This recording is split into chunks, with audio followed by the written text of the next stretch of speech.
ladies and gentlemen, welcome back to episode number 25 of Lawnhub Live at Lunch. This one will be pre-recorded, so as you watch this, it's already happened. So a couple weeks ago, we posted a reel, and Clint, being Clint in his typical fashion, was very controversial. So we took on your advice, and we're going to have someone qualified in this podcast today. So those of you that had a go at us, you better watch it because this one's for you. Nah, it's for everyone at home. So basically, to my right, we have a certified sports turf manager, the vice president of the TMSA, Glenelg Golf Club, Superintendent Tim Warren. Thank you. Thanks. Welcome. Thank you. No, to be invited on this illustrious podcast. Nah, mate, it's we're doing well in the rankings at the moment. So good. Hopefully, with the presence of you, it'll boost us up. That's it. Good stuff. So, those of you not aware, who is Tim Warren? Well, Tim Warren. Look, I've been in the industry now for close to 30 years, starting as an apprentice. Yep. All those many years ago. Yep. So probably 28 of those, 27 of those, I've been managing golf courses. Yep. Whether it's, I suppose, in Victoria, in country Victoria, or country South Australia and the southeast. So I've been like that rolling stone. I haven't gathered moss. I think Glenelg, I'm up to nearly 6 years at Glenelg now, wow. just over 6 years, and this is the second longest stint I've had. I haven't got sick of it yet. Yeah, well, that's good. That's always good. But look, I suppose, Josie, that my background come from the fact that, I enjoy my sport. Mm-hmm. I grew up on a farm, dairy farm in northern Victoria, and I love the outdoors and that sort of thing. I didn't really like the milking of the cows bit, but I didn't mind the growing the grass bit. The early starts, I may as well be milking cows, getting up at quarter to 4 every morning and going to work, sort of thing. But it's just the outdoors nature, and that's how I got into the industry. And I suppose the rest is history. The rest is history. So you say you didn't like milking the cows, but you did like the lawn. So when did it go from, all right, I like doing that, to I want to do that for the rest of my life? I've never had that moment. Yeah. Because I still can't believe people actually pay me to do this job. Really. Yeah. I mean, it has its moments, but I say to young kids and that sort of thing, it's a great situation to be in, that your hobby or your love or your passion, it actually becomes your lifelong journey, and that's what it has for me. So I reckon earliest recollections would be, I reckon I would have been 12, 13, and just mowing stripes in the backyard with a Victor mower and working out how to make stripes. And I was into every sport, any sport that was played on grass. I'd be glued to the TV, whether it be open golf, whether it be the footy, cricket, lawn bowls, you name it. I loved it, and I didn't care how I got in the industry. I just wanted to get in the industry. So I remember in year 10, I did work experience at the MCG, and we did everything. We marked the oval, we divoted the oval, we whippersnipped around the fence lines at the old Scotch and Xavier ovals across the train tracks. I did work experience after school. We used to ride my bike into town. The kids hear this story all the time. 13 k's into town back way, sort of thing. Go into the local bowling club and roll the greens and rake the ditches and mark the rinks out and that sort of thing. So I didn't care what I did as long as I could get into turf management. That was my thing. So I was that's awesome. A lawn nuff. Yeah, no, that's really cool. Yeah, obviously. Tim and I have met briefly previously, like just passing, but never obviously heard that story before. So that's actually quite interesting. You say then when you were putting stripes in the lawn for the first time. So I remember when I was 11 when I first figured out how to put stripes in the lawn. We had a dad, and I spoke about this last week in the podcast, but Dad had an old, I can't remember the brand of it, but it was an old school cylinder mower, and the engine blew up. But I managed to tape the clutch up so I could roll it around. And then once I figured out that it was all to do with the reflection of the sun, I was like, this backyard will never be the same. Well, you're well more advanced than what I was at 12 because our lawn wasn't the greatest quality. I think up there was a mix of a lot of houses there where we grew up were little soldier settlement blocks. Little 120 acre, maybe 130 acre farms. And you'd milk, I know, a bit over 100 cows. Most of those soldier settlement homes that they were built around the end of World War II, they put in the old buffalo grass. So it was our lawn was a mix of buffalo and paspalum. And just dirty old paspalum. And you couldn't stripe it up. So my way of striping it was to change the height. Change the height of the on the Victor. So just lift it up one strip lower, that's shy. And you look at it and you think, it would have looked shit house, but I got a kick out. And then where we had in cricket season when we diagonally across we just drop it down the right and scalp the guts out of it, and that was it. And then me and my brothers would paint the wicket lines with just some acrylic paint that Dad had sitting in the shop and in the garage, and we just paint the crease lines and that sort of thing. And that was our. That would be so relatable to so many people listening to this, because I reckon 99% of us that would listen to this podcast are lawn nuffies, and that 1% would just be someone passing by and going, "What the is this?" Look. And then we go down the rabbit hole now. But then Dad saw this, and he saw that I had this sort of passion for footy and cricket and that. So the cricket was my thing, but my first, I suppose, passion sport-wise, but I was probably better at footy. But we had a bit of ground between the house and the dairy, a spare bit of ground, and Dad said, he had a big land plane, and he said, "Look, how about we level this area off, we make a little oval?" And I said, let's do that. And what we did was we leveled this area off and we irrigated it and just pretty basic irrigation, a few quick couplers and the old Plasson quick couplers. And we banged them out. And I remember it had a fair bit of common cooch in it, and so we ran around with the pasture harrows to spread the stolons out. And then we let it go, water the guts out of it, and got common cooch, and we threw some rye into that. And then we ripped up. Dad was doing some work around the house, and we had this old concrete footpath. He said, let's slab them together and make a cricket pitch out of it. And we built some cricket nets, and we had this dodgy, uneven, like there was a slab maybe 1 metre by 2 metre concrete, and we slabbed them up, and they're all uneven. So I remember, like, I'd be bowling with my brother, and they have all these uneven concrete, and it was bloody dangerous because the ball would hit these concrete and just come up over your head or roll along the ground, sort of thing. So, but it went from the backyard to that, and then they moved properties again, and then we built another one. It was just a thing that me and my brothers did, sort of thing. So that's awesome.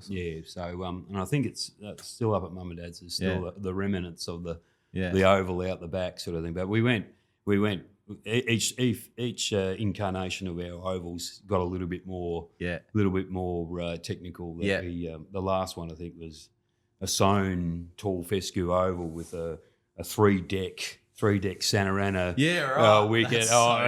It was just next level and goalposts and that sort of thing. And I remember like truck drivers or the milk tanker drivers would come in and go, "What the hell is going on here?" There's like almost Field of Dreams. There's corrugated iron fence around and that sort of thing. And it was just, you look back at it now and say, we were complete nuffies. It's funny you say that because, like, imagine doing that in today's society with a mobile phone, right? It just would have exploded. You guys would have been the original TikTokers, Instagrammers, Facebookers. Like it just goes to show that, like, the stuff on Instagram and Facebook and TikTok it just hasn't happened in the last 10 years. It's been happening for generations and generations. And that's actually a really cool story because whilst I didn't have the space, Dad and I replicated something very similar when we were growing up or when I was growing up. And it's I mean, the common, like, although it's lawn, there's the common interest there, but also sport. It's sport. And sort of that's how I, played a lot of sport, played a lot of on different ovals. Been fortunate enough playing Adelaide Oval a couple of times. So you really do start to appreciate some pristine surfaces, and then you just go home and try and replicate it. Yeah, that's right. I reckon a lot of people in the industry, that's how we get into it. It's their love of sport, and probably some of us have some good sporting ability. Yeah, others are wannabes. Yeah, and I'm certainly in the wannabe class. Well, I don't know. The boys told me you were pretty handy at golf. I've got handy golfer here. I'm commercial. Yeah, I call it that. Okay, I call it a commercial handicap. I play enough to keep a handicap. Okay, and I play enough to keep it. I don't play enough to keep it commercial. Yeah. So I can actually go out and you can have fun. I can actually burgle my way around. Yeah, sometimes, okay. All right. If it all clicks. But no, I only found golf later on once I started my apprenticeship. Like I said, I was into my cricket and footy and that sort of thing, and probably footy was a thing that I was half reasonable at, but the body didn't really agree with me. I feel that. Yeah, that's footy. Yeah, I think I played footy from when I was 8 up until I was 19. Then I snapped my collarbone, and then I came back when I was 26 and just thought, what am I doing? What am I doing? Yeah, you do get that point there when you start thinking about making comebacks and that sort of thing. You think, well, halfway through the game, you sort of think, well, you got these young blokes that have been frothing for all weekend, or all week at work, and they're just like, nah, I'm just here for a bit of fun with some mates, and so that's why I got back into my golf seriously. So it's just play my old man every Saturday. Yeah. So where do you play? Sandy Creek. Yep. So obviously, Glenelg's been a massive help for the club. Yeah. Well, they've got our 17th green somewhere up there. Yeah. So that's the practice green now. Yep. And that's I mean that sod cutter that they purchase it's already paid for it. So in my opinion. So the lawn or the bent grass there is already. Yeah, it looks like it's rooted down and good. It's getting a little fluffy, so it means it's starting to take. And we've had some really hard frosts up there in the Barossa. You would have recently, and it's held the colour and is really good. No, that's good. That's good. And look, I mean, with that whole, and we'll probably go down that way down the track, but I mean, Sandy Creek, Mawson Lakes, Bordertown. Yep. Where else has some of our turf gone? A little bit's gone out to Regency. Yep. North Adelaide have taken a little bit. So we started at Glenelg. We started our course enhancement project back in 2020, and the words got out. And because now that turf farms don't actually commercially grow bent, we've been able to help these smaller clubs out, and for a very small fee. Usually involves alcoholic beverages or yesterday I had Linton from down at Bordertown. He's the ex-president now. He's now the deputy mayor of the council down there at Bordertown, at Tatiara Council.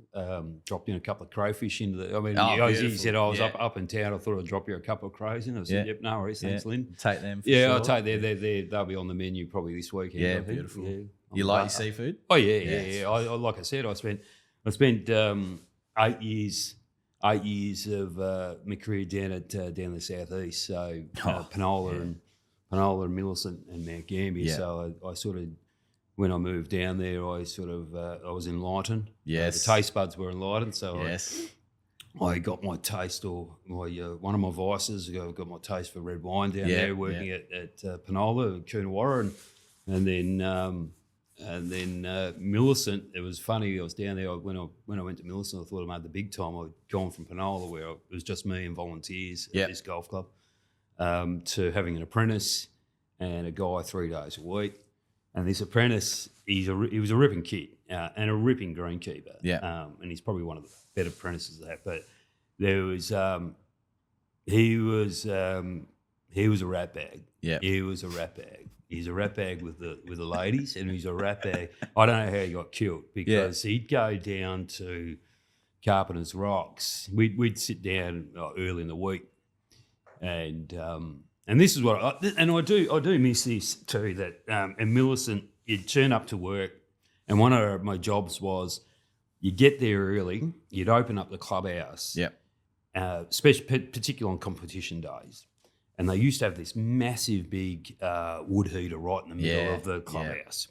And my job or our job was to go in there and light the fire. Yeah. Because the golf course is carved out of it was a magnificent golf course. And when I was there, I think it was rated 80 in Australia. Yeah, like wow. It's just unbelievable.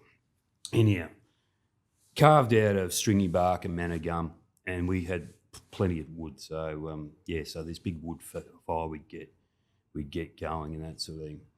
But we'd come up for lunch. And then on a Wednesday, we'd be saying, "Oh, well, what do we want to do Friday? I reckon we do a barbecue." Yeah.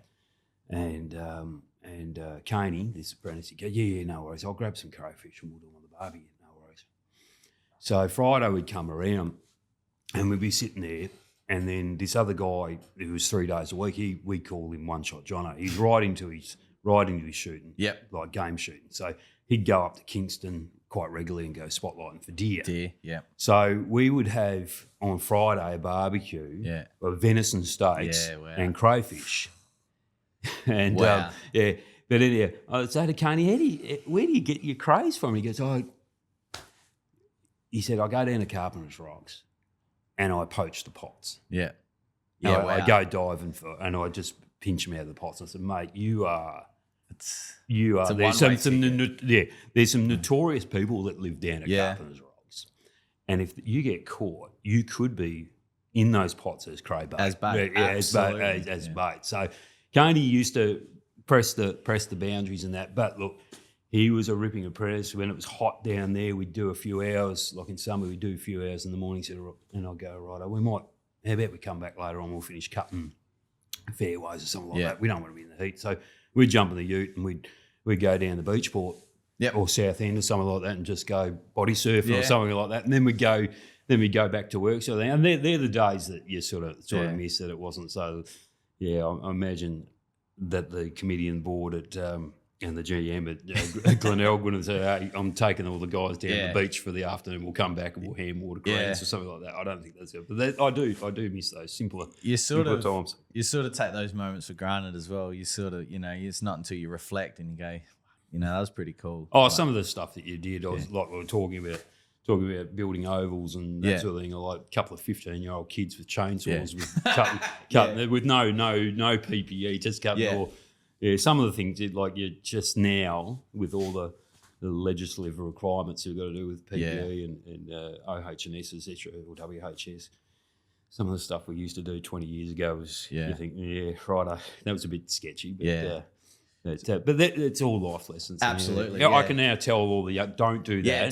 Don't do that because I've done that and it's not safe. Yeah. I'm just one of the fortunate ones that came out the other side. I've still got all fingers and toes and limbs and whatever.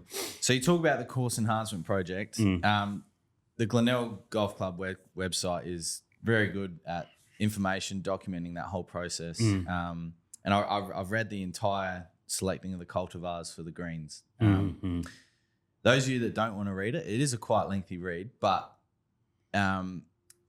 obviously you had, was it 6 to 8? Yeah, I think it was off the top of my head. I think we had seven trial plots in a green that we built down there to evaluate before we started. Yeah, and the things that you were looking for was thatch. Yes, definitely. Yeah. And was it disease? Thatch, and look, realistically, looking at, I had in mind a sustainable, I suppose, level of management that we wanted to put into these greens. There's a real, there's the buzz bent at these really high, I suppose, aggressive, fine bent grasses out there now, the modern bents. Pure Distinction's probably the one that everyone sort of hears about, like the Australian Open, one of the courses that will be hosting the Australian Open, the 2 days of the Australian Open later this year at Victoria. They were one of the first ones, and Peninsula Kingswood, and there's been a couple of Western Australian. They've all put Pure Distinction. I think Royal Sydney might be going with their redevelopment. They're going with Pure Distinction, but the issue that we put Pure Distinction in one of those plots. In the first 18 months, we did a loss of ignition testing. So loss of ignition testing basically what you do is we did it we'll take one plug and we'll divide it in three. So top 20 mil, then the next 20 mil, the next 20 mil. And then what happens is that goes into they take that plug, they put it in a furnace. They weigh that plug first, or that sample first. Then they'll put it in the furnace and burn off all the organic matter, and then they'll weigh it again, and then they'll come up with a percentage of that plug that was organic matter. So we had two plots there, 777, which is another high, really aggressive, fine bent grass, and pure distinction. Now, looking at them, they're a fantastic surface, and the object of having them so fine and so aggressive is to keep power annua out, winter grass out. However, you've got to sort of balance up, well, can we afford to maintain that level of organic matter?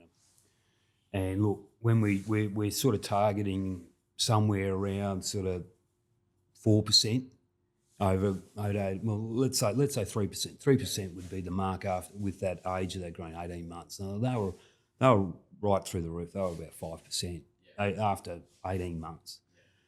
Plus two, when they're in establishment too, those two plots really sort of had a lot of disease incidents, take or patch and a bit of rhizo and that sort of thing. So we looked at those ones and it's not going to be fitting with their maintenance. There was another couple there. We had crystal blue links, which is one we threw in just for shits and giggles, I suppose.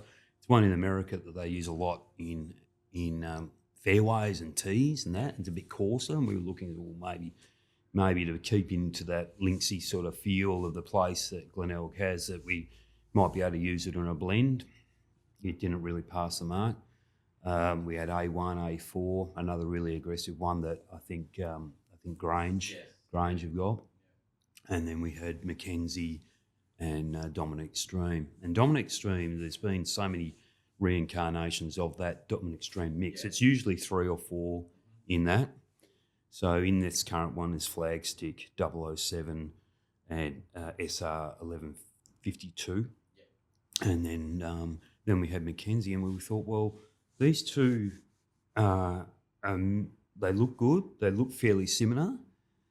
Speaking to some guys that have used Mackenzie Eastern Seaboard, a guy that comes to mind is the ex-superintendent at New South Wales Golf Club, Gary Dempsey. They had Mackenzie there. They've just recently ripped them all up. New superintendent, and they've gone 777. He said, look, he found that it was a real manageable grass. It didn't get out of control, and they can monitor that with no growth regulators. So like I've tended to use a lot of growth regulators on our greens, and I really want to get away from doing it. Excuse me. So we trialled it as a bit of a blend on our nursery, and we found it worked really well for us. So that's the decision that we made. Every now and then I'll walk over that plot of pure distinction on that, and I'll go, could we have? Because then you talk to people within the industry, and I get along really well with Adam Marchant up there at Royal Sydney. And there's different ways to manage. I mean, we could have gone the way, and that's the trouble when you only have a 18-month sort of window to have a trial plot. You'd like to have a look at it a bit longer. Look, could we have altered our nutrient inputs? Could we have altered some of our practices? If it's so aggressive, could we just actually back right off the nutrient and manage it that way, and manage the disease incidence and also the thatch build up through some more targeted nutrient input. So that ship sailed. I mean, we're down the track. I mean, and look, if they're bringing out new varieties of bent grass all the time, so you never know in another 8 years when we start thinking about taking the tops off greens again, if that's required, we may be tinkering with different varieties, and then that's maybe something that down the track and I'm always looking to. I'm not going to sit still. I might turn around and say, righto, with some infrastructure development that we've got sort of in the pipeline, with maybe looking at upgrading our driving range in the next few years and that sort of thing, and there may be some practice putting greens that we can look at maybe trialling some different bent grasses on that and just see where we go. So it sets you up for the future. we may find that in the next couple of years that the mix that we've got actually segregates more than we want, and you start seeing the colonisation of the different blends in there.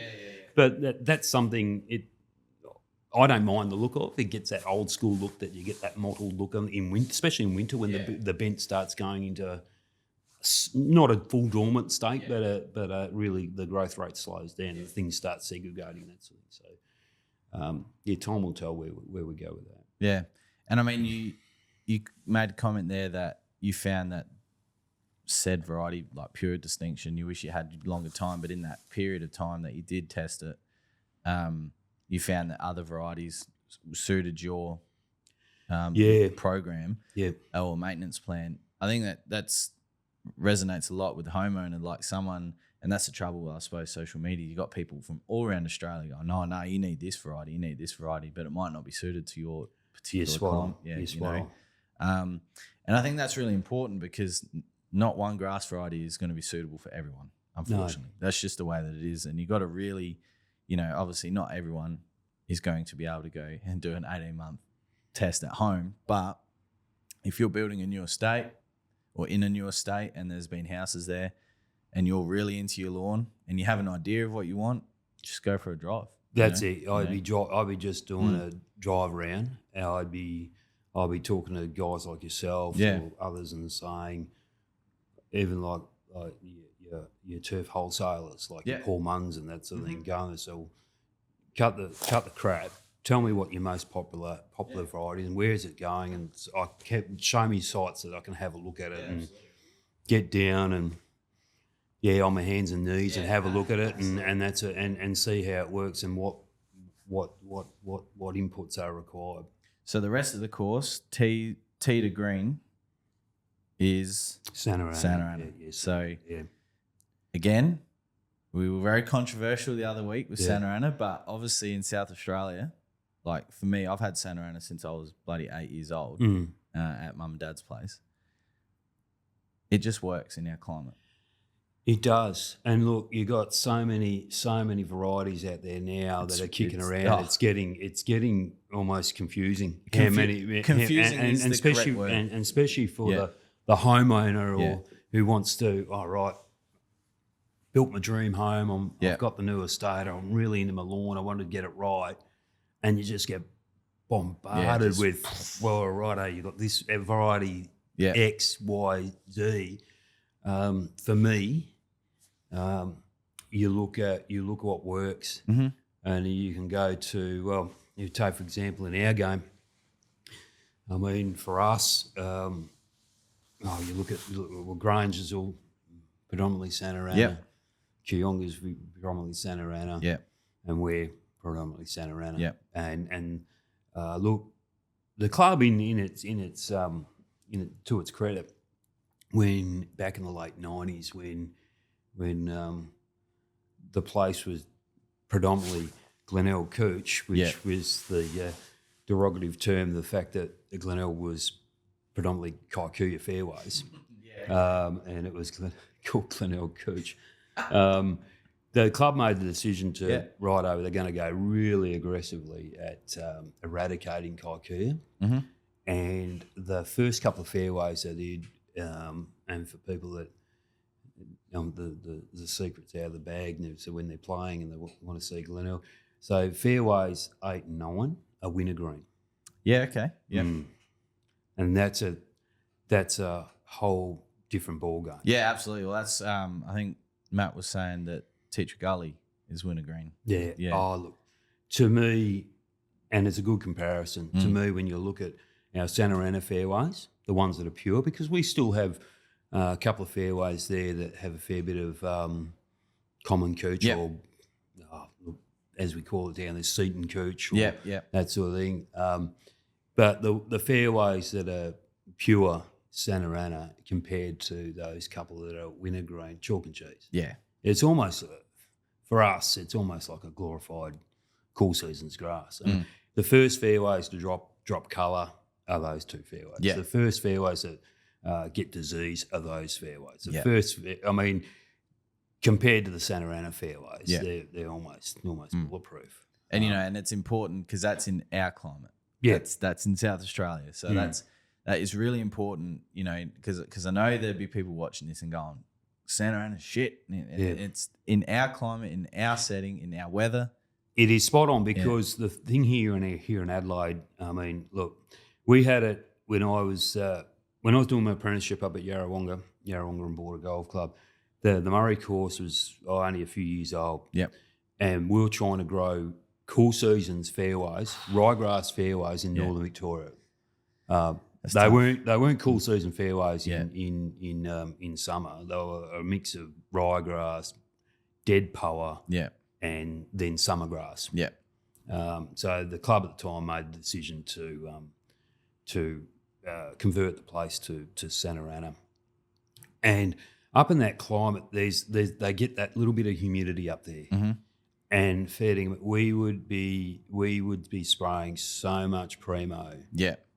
Every couple of weeks we'd be spraying primo on fairways. Wow. Now here in South Australia, in Adelaide, we don't get the humidity. No.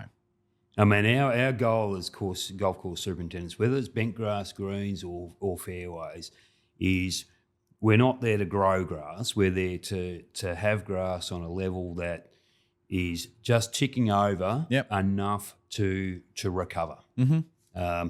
So Santa Ana, because we don't get that humidity, just ticks over nicely. Mm-hmm. It doesn't get out of control. When you get a week of humidity, it goes nuts. Yeah. It goes nuts. So I get that some places in Australia would say, oh, well, it gets too aggressive and it gets too thatchy and whatever, because based on the climate. But you're right. Here in Adelaide, it's a perfect fit. Yeah. It's a perfect fit for Well, what I mean, we Adelaide do. Oval had it for decades before, obviously, the introduction of AFL. Adelaide Oval, that's right. The whole I suppose, WHS, as you alluded to before, all changed. But WHS and TV, they want it green. Yeah, that's right. And they want the stripes. And I get it. It is what it is. But the square there is still Santa Ana. Speaking of Hoffy, there's no immediate plans or anything to change from a. It's interesting. It's interesting now with some new developments that they're bringing in these other varieties and that. I don't know. I mean, look, there's been some good. I mean, say for example, I quite often think like if it was there was a new golf course being built. Yep. Definitely, I'd go down the same path as what I did with what we did with our greens. Yep. I would be setting up trial plots and just say, well, I mean, there's Tiff Tough, there's Iron Cutter, these are new ones coming out, and I've seen some trial plots there from Iron Cutter. Especially, I just went up to Queensland, up to Brisbane for the conference. Yeah. Looked at one day where the program was a little bit, how you going? I thought, no, I'll probably get more if I go back out to Royal Queensland and have a chat with Millsy out there because of what they're doing coming up to the Olympics out at Royal Queensland. They're building another 9 holes on the other side of the bridge. Yeah. I don't know whether people are familiar, but the main block at Royal Queensland is one side of the bridge that goes over the Brisbane River, and the other side is. If you watch because they had an event there. They'll have it again this year. They've got the Australian PGA. Yeah, that's right, the Australian PGA. And you'll just see this massive bridge. Yeah, the massive bridge in the background, and it's a very picturesque course actually. It's a great golf course.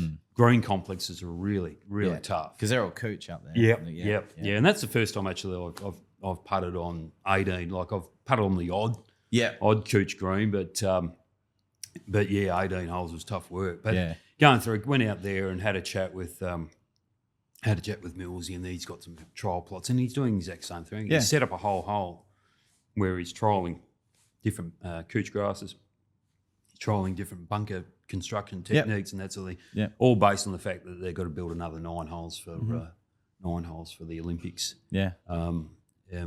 That I think they've started tree work and that sort of thing. So that's quite interesting. But going back to my point is that if I was starting again, I would be looking at trialling because I mean there's been some interesting trials with Tiff Tough over there on KI with the new course over there, the drought tolerance and that's what they're looking for. Yeah, that's right. Yeah.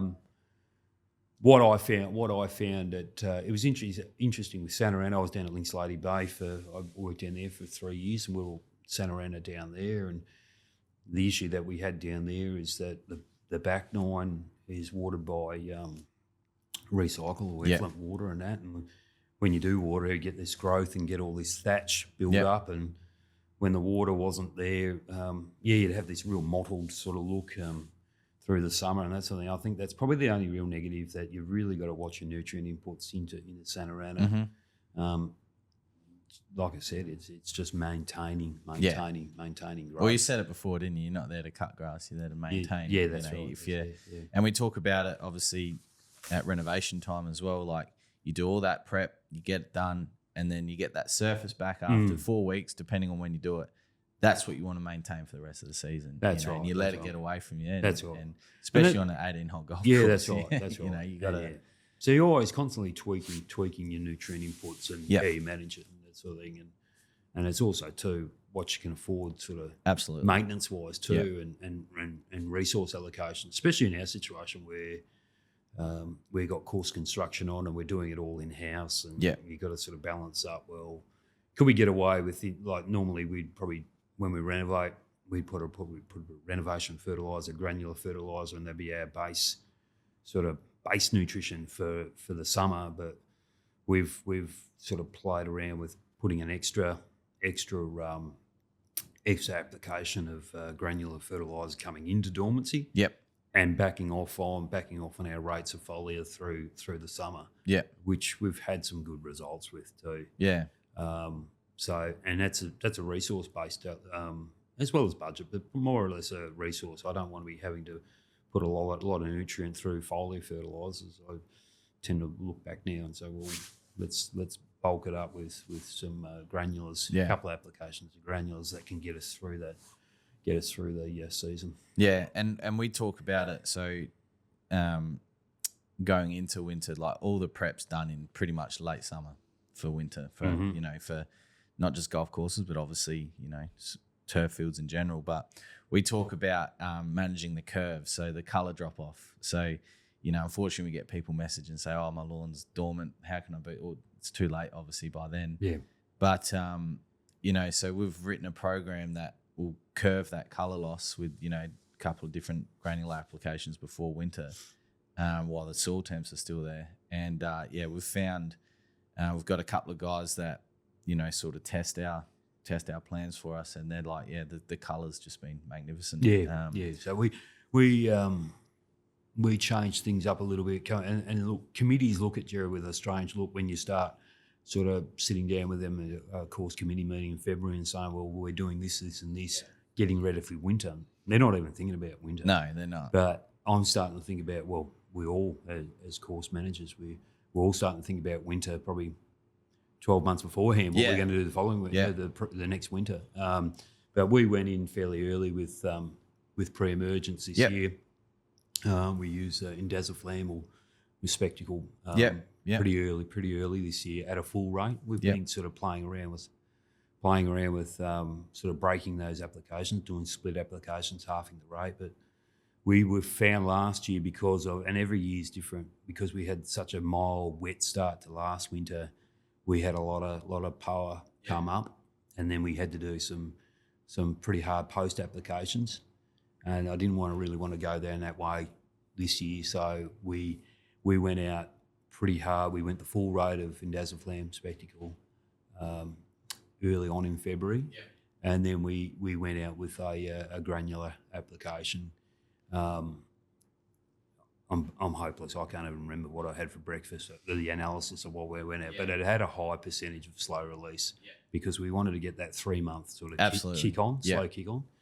And we were really happy. I mean, the place is pretty clean, but then saying that, we had such a dry start to this year, so that worked in our favour power wise. And we're really seeing the benefits of it now. Now that we've got a true winter and things are starting to really go into dormancy, like things were still ticking over pretty late this year. So So I think we're in a good place. We're probably in another position. We're probably in the next couple of weeks we'll probably look at another pre-emergent application. But the thing with us, and it's a good way to see. You quite often wonder some of the times whether you it's a big expense when you're talking about, like, you got the guys at the home lawn and doing little bits and pieces, and they'll be looking at the pricing of chemicals and that sort of thing. I mean, I'm treating 18 hectares of cooch, and I remember we've gone pretty hard too in autumn with preventative fungicides. Yep. I remember when I first started 6 years ago at Glenelg, we had a lot of issue through winter with patch disease, whether it was a spring dead spot and that sort of thing in our through winter. So we made a conscious decision of putting a preventive fungicide program together, and look, it's kept the place really clean of disease. But we've got 3 holes out of play at the moment. We're actually a 16-hole golf course at the moment at Glenelg. We didn't do any pre-emergent applications on those. We didn't do any fungicide applications of those. Those few fairways that we haven't done, they are chock-a-block full of power. Yeah, wow. And they're chock-a-block full of disease. And well, there we go. They're money well spent on the rest of the place. And I had a course committee meeting this week. I said, I probably should have taken photos because I've got our finance manager sitting there going, Tim, like, do you have to spend so much on fungicides? And I said, well, yeah. And here's the proof. So I probably should pop in a golf cart and go and say, that is why we spend this money. Yeah. This is rank. And I said, I'm going to be paying for that.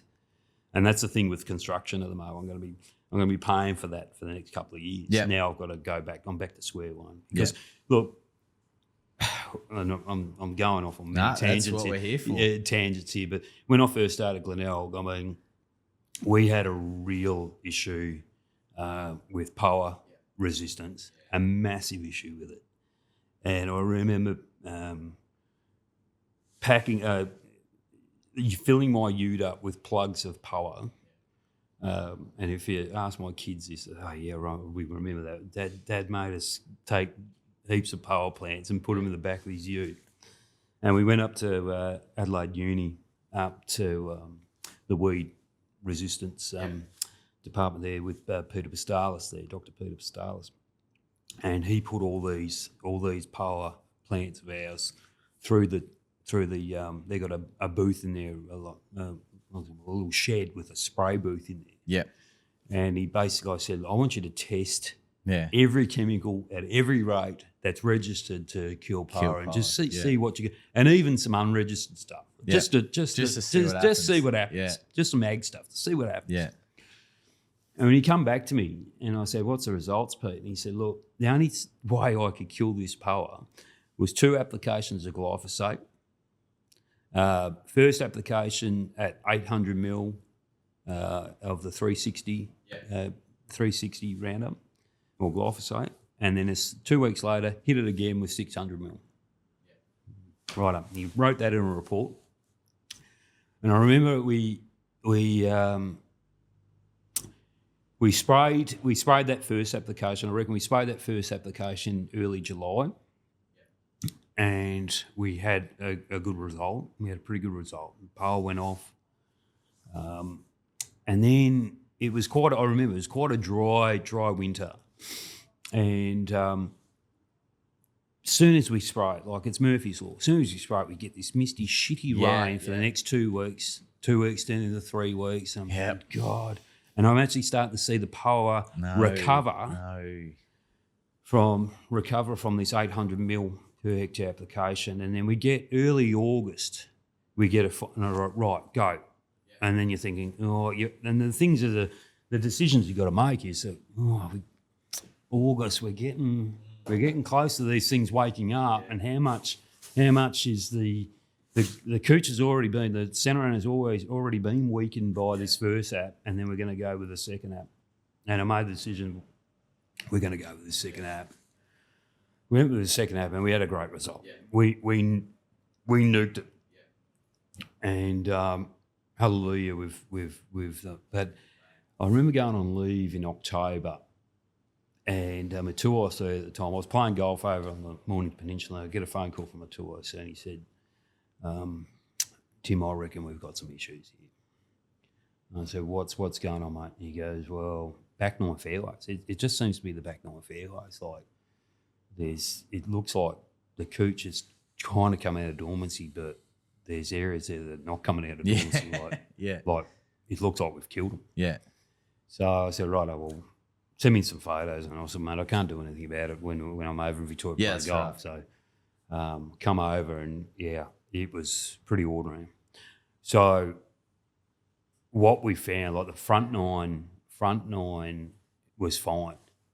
But I think the theory is that I think as the atmosphere temperatures get up, and I've done some reading on it, and when you start getting sort of more, I suppose, over that 12, 13 degrees, plant starts to open up. Yeah. And so we've started spraying, and then things have probably warmed up as we've gone, and then the plant has taken more of that Roundup in, the cooch has taken more of that Roundup in. So we had a lot of areas where the spray operators overlapped a bit, where it nailed the cooch. But also too, because the cooch was so weak, we had cooch mite everywhere. Yeah. So it's weak in plant, things are starting to warm up, bang, we had cooch mite everywhere. So, so look, that summer we had to replace a lot of turf. But I mean, this is the thing. I mean, my point is that we had a members meeting, right? We had our dining room full with members. We had an information and one of the information night, and one of the subjects was course. And I knew I was going to get, and we knew we were going to get questions from the membership. And it was really great how it was done. Like I had a committee member there. It was almost like an interview style. Righto, Tim, what's going on? And then the point is that because I'd done that work in terms of trials, Adelaide Uni, Dr. Peter Vastalis, this is what we recommend. You've got no chemical option. This is how you're going to get rid of your power. It was like the Band-Aid that had to be ripped off. We had to crack some eggs to make this omelette. And that was my thing, that if we were going to go down the path of resurfacing our greens, why are we resurfacing greens? Yeah, they're old, they're thatchy, but they're full of cooch, but full of power. No use trying to not have a whole course mentality of treating the stuff. So it laid the foundations of where we are now, that the place is pretty clean because of one aspect. But in terms of power management, not all the solution is in a bottle. Yeah. So that was our bottle treatment in terms of the glyphosate, but now we've gone pretty aggressively for the last, 4 or 5 years now with our renovations. Yeah. So we have targeted a couple of fairways a year where we'll phrase mow. Yeah. So Dave Rogers, he's the plug. Dave Rogers and at Glenelg Turface, he's got a top maker machine. Yeah. And after seeing what, again, like I said, Royal Sydney, they've done it up there, that you've got your top maker where you actually basically shave the top off, or you've got your phrase mowing bar, which is a heavy scarify. We've done that to a couple of fairways a year, and so we've taken all the seed out basically by doing that. Yeah. And then I send guys in that next winter just with the weed dabbers. I've got it to a level now that we're dabbing power. That's good. Whereas 6 years ago, in springtime, I probably couldn't go out there because I get hay fever from the amount of power seed that was floating around. I mean, that's a real tick for us in terms of the issue that we have got is we're struggling to find place to dispose of all this organic matter that we're pulling out. Yeah. So that's probably the next question. That's where it's been handy doing course construction. Yep. We were burying half of it under mounds and that. Yeah. But once course construction's over, I don't know where I'm going to put it. Yeah. I mean, you can obviously create lawns out of, scaphones. Like, obviously we have a whole video dedicated to doing that, and you can achieve pretty good results. But like you said, if no one's willing to take it, sort of. Oh yeah, that's right. But the thing is, now there's not too many people out there that want to take it. That's the thing. So, I've got to find a market for it. Yeah, I'm sure. It was easy at Lady Bay when I was down there. We did a couple of heavy renovations. Yeah. There's a lot of vacant land out there. We used to just dump it in the paddocks in the vacant land and let the kangaroos sort of scratch around it and let the wind blow it away down there. Yeah. So you've ticked off the whole subject there of pole management. So that was a good. I really enjoyed that. Pole management is an interest of mine because obviously, like you said, it builds resistance. I think when we're up in Queensland for the show, the wording out of it is that pole resistance in Australia is the worst across the world. Oh yeah. It's amazing to me how it's just got that way. And I don't know. Do you reckon it's because Australians might be a bit more spray heavy or spray dependent? We create in a golf course environment. We create the perfect environment for it. Yeah. We probably tend to overwater. Yep.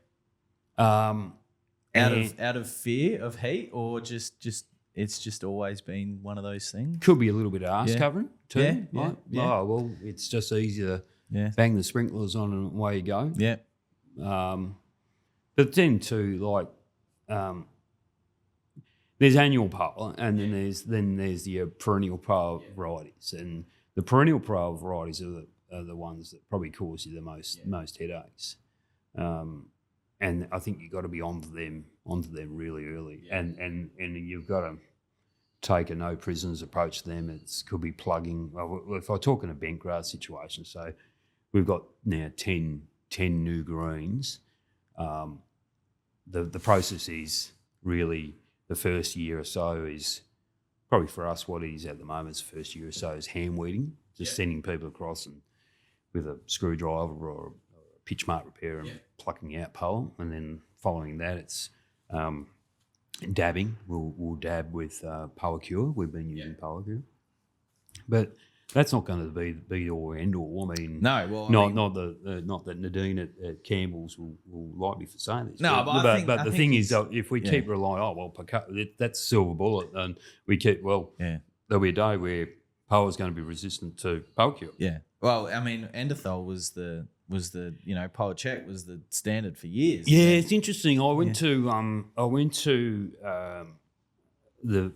the last few years I've been going to the Victorian Supers country meeting each year, and I'll be there in a couple of weeks' time too. I mean, they just and this is something as vice president of the TMSA that I'd love to sort of ramp up our educational component of what we do with their seminars. But look, they had Dr. Sean Askew sort of zoom in for one of their meetings from Virginia Tech in the States. Yeah. You know, Endothel's not registered in America for power control. Yeah, okay. And I didn't know that. Yeah, wow. They're doing trial. It's registered in the States for, I think, aquatic weed control. And they're doing trial work at the moment. And they're starting, like our rates here are 1.5 litres a hectare, right? Yeah. Okay. They're trialling their rates. They're starting at 4 litres a hectare.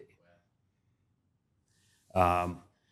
Question from Richard Forsyth, the superintendent at Royal Melbourne. He asked him, so are you worried about developing resistance? And he said, well, no sort of offence to be given, but you guys in Australia, your rates are too low.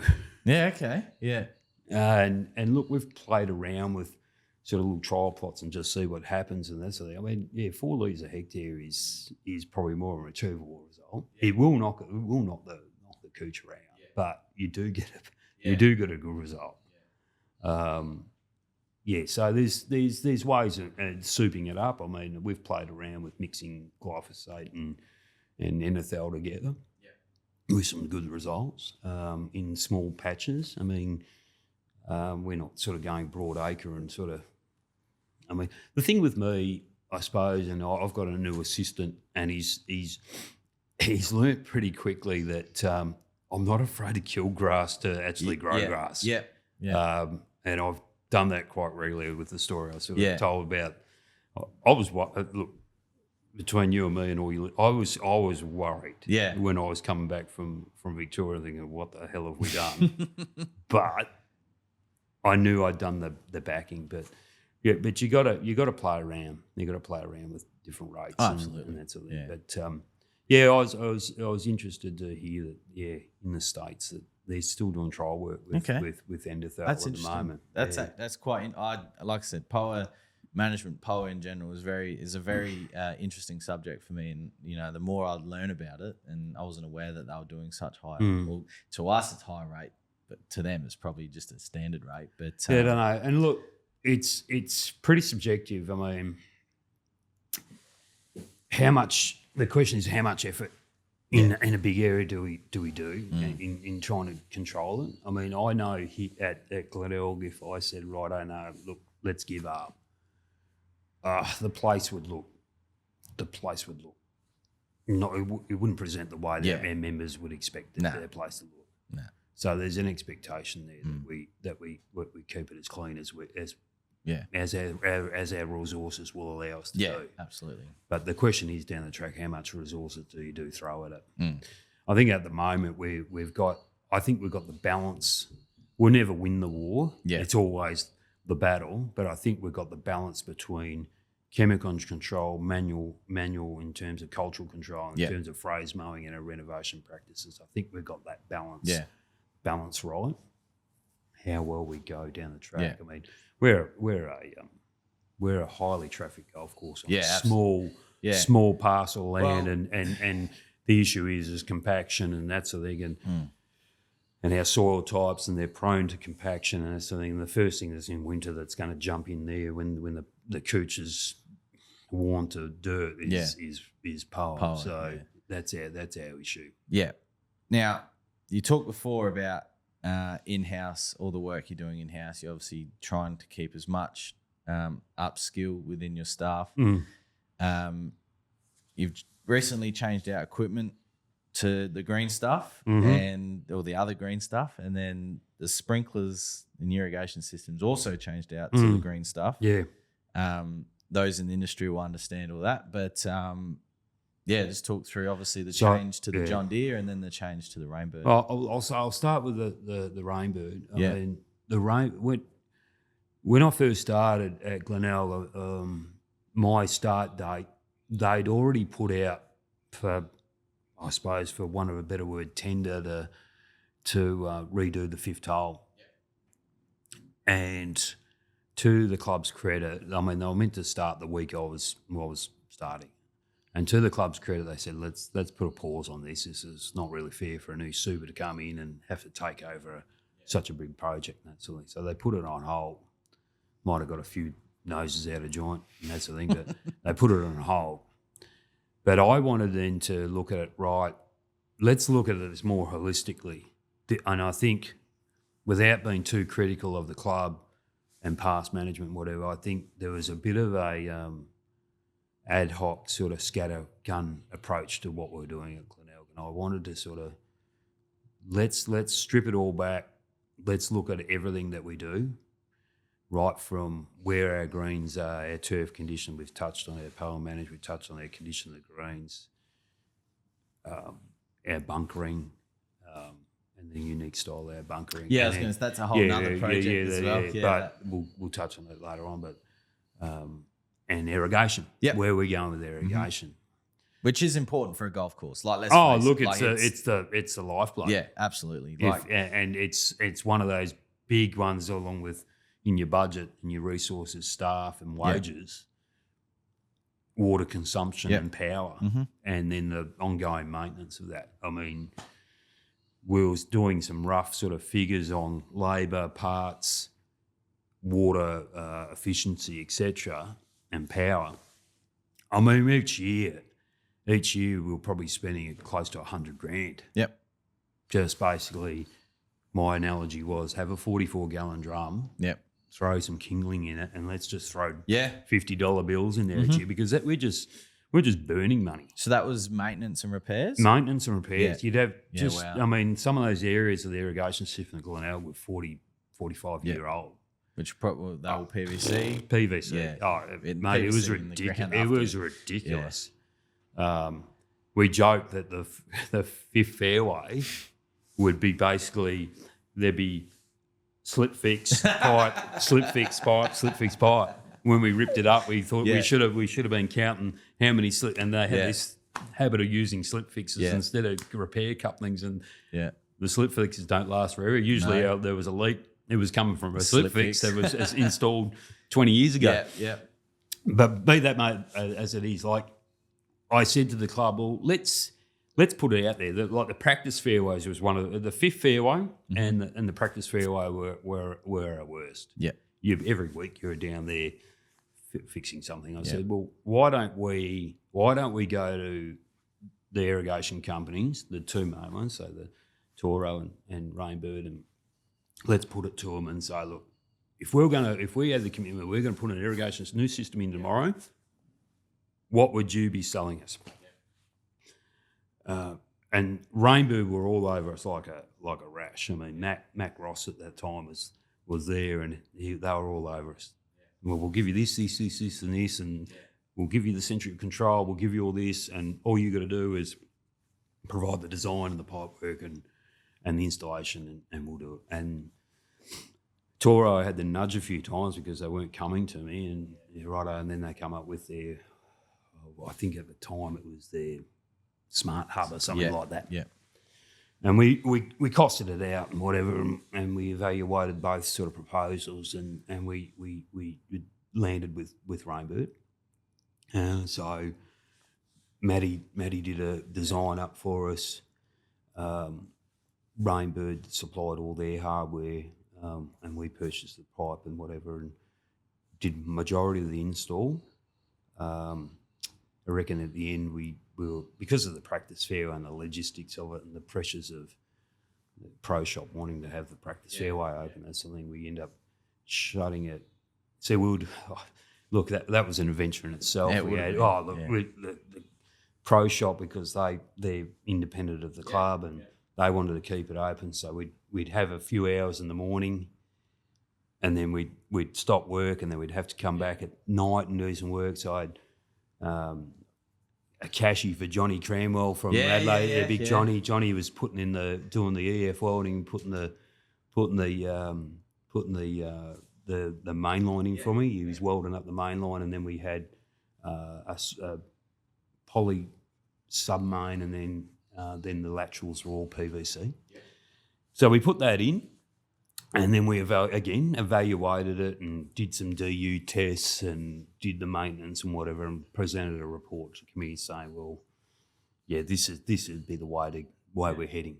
So in a nutshell, it's all about sort of building those foundations. So when we got the tick of approval to get going with our course enhancement project, that we had all our ducks lined up and we're ready to go. And that was one of the things that we did, that we put the trial, I suppose the essential of the trial in, and it ticked all the boxes. So that was a Rainbird IC control. We were using 751s, I think, all 751s through there, and hasn't missed a beat. It hasn't missed a beat since the day we put it in. So so then I suppose the upskilling and that sort of thing, well, like again, getting the ducks in a row. I've got a great guy at work, and Dan O'Sullivan, who had a bit of Benny Hallam, who's out at Teacher Gully now as super. He was doing the irrigation, he moved on, and I was looking for I needed someone to do the irrigation at the time, because we were still getting all these pipe breakages and whatever, the old hydraulic satellite system that we're operating, and that's something. It's just constant. Yeah. So we upskilled Dan. We put him through a Cert 3 irrigation technologies. He's got all the experience, all the training there, does all the EF welding, does all the install and that sort of thing. And and it's been great having Ryan Vanderveen as our course project manager and course designer on site. He's been able to teach Dan a bit about setting out and laying out and that sort of thing. So they work really well together. So, so long story short, I mean, Dan's been heading it up, doing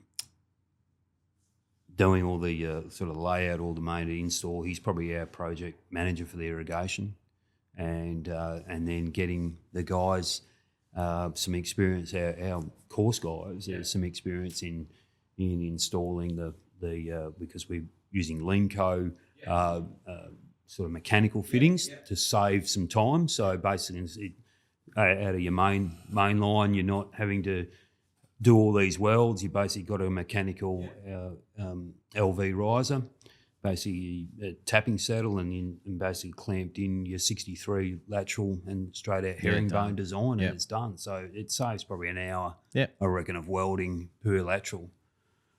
So the guy's getting all that experience with that as well. So it's great for the young apprentices, and that's skill. It's fantastic. Obviously, one of the most crucial parts of a team is the team, and obviously if you're upskilling your team and then someone goes away on holidays, gets sick, you go, oh, well, bloody bugger. The thing is, and the thing is too, what I look at as well is that it's my responsibility to look. I'd love to keep all my good workers and the not so good workers. Yeah. But I would love to see them go on. Yeah. And that's the thing, have a good career. And if I said to them, look, if you can, we had the ATSMA students, the Cert 3 ATSMA students at Glenelg doing these are the ones that are about to be qualified. They did their last block release with us this week because they're doing construction. And I just spoke to them and said, look, if you've got an interest, whether it's irrigation or whether it's vegetation, that you can sort of branch off into or use alongside parallel with your greenkeeping skills, it makes you so employable these days because there's no one out there. No. So it's irrigation. If you finish your apprenticeship and you've got half a brain and you're half interested in irrigation, it makes you so much more employable down the track because at the moment there's such a skill shortage right across the board, but particularly in golf course greenkeeping. It's so funny you say that, and we touched on this last week. So I did my work experience. Sorry, we'll obviously get back to the John Deere, but it's so interesting that you say that you're finding this skill shortage. So when I was in year 10, I did my work experience at the Cedar Creek Golf Course. Back then, they had 2 full-timers and an apprentice, and I just loved it. Thought, bloody hell, this is wicked. I want to do this for the rest of my life. Was able to finally get out there and see everything, how it works. And then TAFE cut the funding for it. So I couldn't, as a year 10 student, I couldn't pay my way through TAFE as a year 10 student. And now the repercussions of that decision, we're now, you are so right with that. And I suppose I suppose we've gone through that merger with the Sports Turf Association and the Supers, South Australian Strip. That's one of our key goals is to get the message out there about how good the trade is. And one of the things that I'd like to do is just get into sort of careers days and that sort of thing. So that's something that we've talked about. But you're right. We're seeing that the vacuum of funding and TAFE not providing the turf management stream for a number of years. We're seeing that now.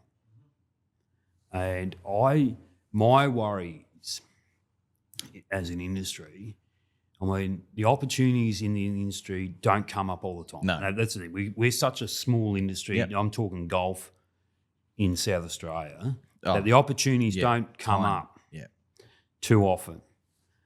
And I can understand young guys and girls in the industry losing patience and, why am I going to sit at Glenelg for the next 7 years and be a greenkeeper where there's no opportunity to progress? I may as well go work on a council and get paid X amount and 9-day fortnight and sit on a rough cutter and cut dog shit up at the dog park. I mean, but at least I'm getting paid good money to do it.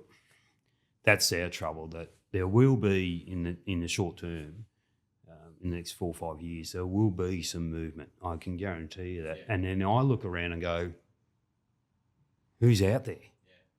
Who's out there? And that's not having a crack at anything, but it's the fact that there's been a lot of good people in our industry that have gone off into landscaping. We talked about earlier off air about the 3 guys that I've lost recently, and it was just such a vacuum. Now, those 3 guys are potential high-level managers in a golf course environment, but they lost patience and think, well, why should I hang around when I can go and get money in another industry, whether it's landscaping or whatever?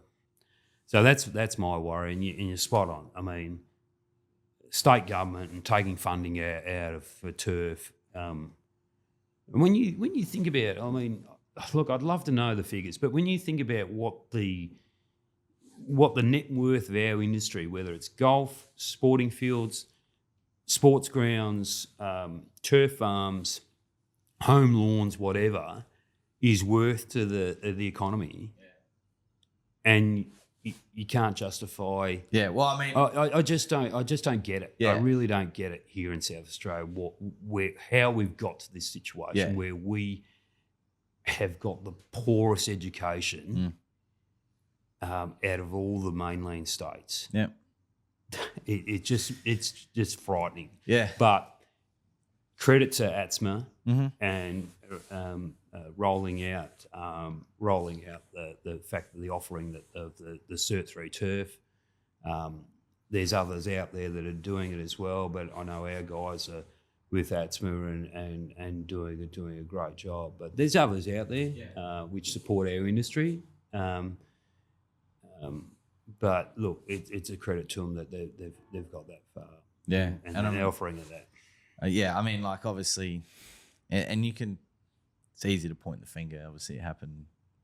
What are we in 2024? So it happened like 14 years ago. But like, how many bloody hairdressers does one person need? Like, you know what I mean? Like, and I know that's very like, you know, people are going to get upset about that. But you know, the way that sport is in Australia at the moment, it's not stopping. It's, if anything, with the increase of women's sport, like it's humongous. It's going to get bigger. At the TMSA event at Adelaide Oval with Gather Round, the speaker there from the SANFL, and how she was talking about the growth of women's game and in just football. Yep. You know, like, and the amount of new ovals that are going to need to be, you know, built in the next 5 to 10 years. Yeah, and the current ovals have been absolutely flogged. Absolutely. Yeah, absolutely flogged, because we just don't have enough. I mean, we spoke about this. It's probably the same situation up at we had a TMSA day up there. Well, Gather Round again up at Mount Barker. Yep.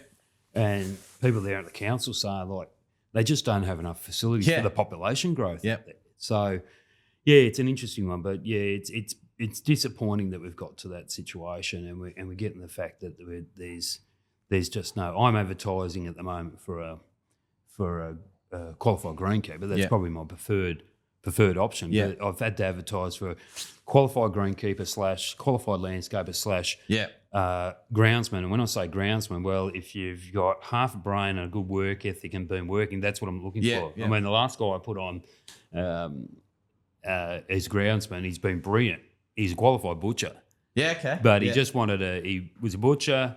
I think he'd been on the road as a traveller salesman. He got over that. He lives around the corner from the golf course. His daughter is a qualified greenkeeper. She was last year's state graduate of the year at Royal Adelaide and Safe Harmdorf. Yep. He thought, well, that sounds like a good job. Yeah. I had a job offering, and he's been absolutely brilliant. That's good. It's absolutely. But we've got to start thinking outside the box with staff. Yeah. Yeah. No. Staffing. It does your heading. Yeah. It absolutely does your heading. Yeah. Especially what we're doing. We're trying to run with 17 full time. Yeah. Filling those positions is hard work. And it's such a unique market as well because of, you know, things that we just spoke about. Yeah. So the John Deere equipment. Yeah. That was obviously looking from the outside, obviously irrigation fertilizer business which is Lawnhub and what Water Pro is obviously. When Glenelg made the switch to John Deere, it felt like there was a big shake-up sort of in the industry, obviously, because the other equipment was used. Well, it's been used around Australia for generations of people, and then, you know, the switch out to John Deere has been, you know. Look, it's not something that we sort of considered lightly. I mean, of course. Yeah. Look, I've had past experiences with John Deere. And look, to be honest, it's not all great. Even early days, Mount Gambier, I had a couple of John Deere units down there, and when I was at the PAT, or Adelaide Shores, or West Beach Parks is now, I had John Deere there as well. And look, to be honest, it wasn't a great experience. But I think in recent times, and it's a bit like from my perspective, it's a bit like the Rainbird situation. Yeah. Rainbird have always had a good product, but they just haven't had the support to sell it. Yeah. And it's only in recent times, the last probably 5-6 years here in Australia, I suppose, maybe a little bit longer, that they've got their act together. Yeah. And I think the model that they're working with now is working. And I think it's the same with John Deere. There's been a bit of an epiphany that, hang on, there's some gaps within what we're doing in terms of machinery quality and what we're dealing with, but there's also some gaps in how we're getting out there and how they're supported. And I think the support now at John Deere is a lot better. Yeah. Their structure is a lot better. And I like the idea of the fact there's a dealer here in Adelaide Norza. That have big Norza, tight pants Norza. Got it. Yeah. The man wears these pants three, and I hope he's listening. I hope he gets a hold of this, because he needs to loosen up a bit. In the pants department. I used to play footy with him at Williston, and did he have really, really tight footy shorts as well? Absolutely, he loves it. But he's the fittest person I know. God. Look, I've got a good relationship with Chad, so I can hang shit on him.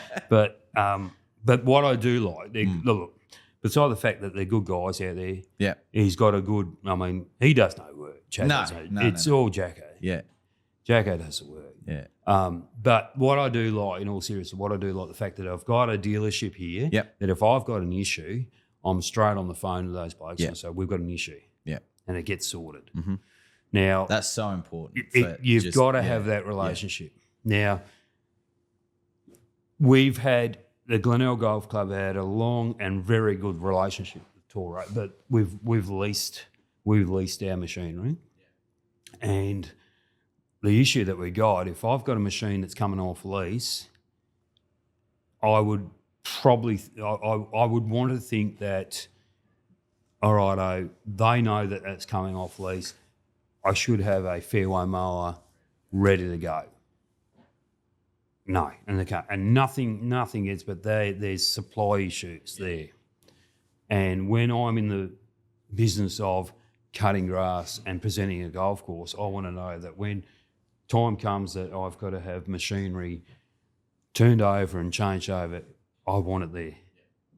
Okay, and that's one reason why we went that way. But look, the guys at John Deere, it was a bit like the Rainbow thing.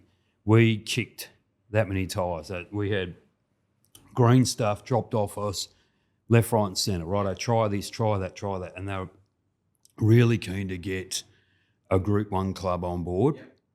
Like they're very keen to get other major facilities in Australia on board. I really like the fact that they had the support from the guys in New South Wales. Steve Foster over there is doing a lot in the space of the GPS guidance with spraying and also fairway mowing and that sort of thing. They're really into that. And some of their developments they've come a long way in over a very short time. That the quality of machinery has improved such that, look, and worldwide too, they're really having a crack. Recent US Open, Pinehurst, they had a 97-year relationship with Toro, 3 years away from a centenary at probably one of the most iconic golf courses, complex in America, and they flipped it out all to John Deere.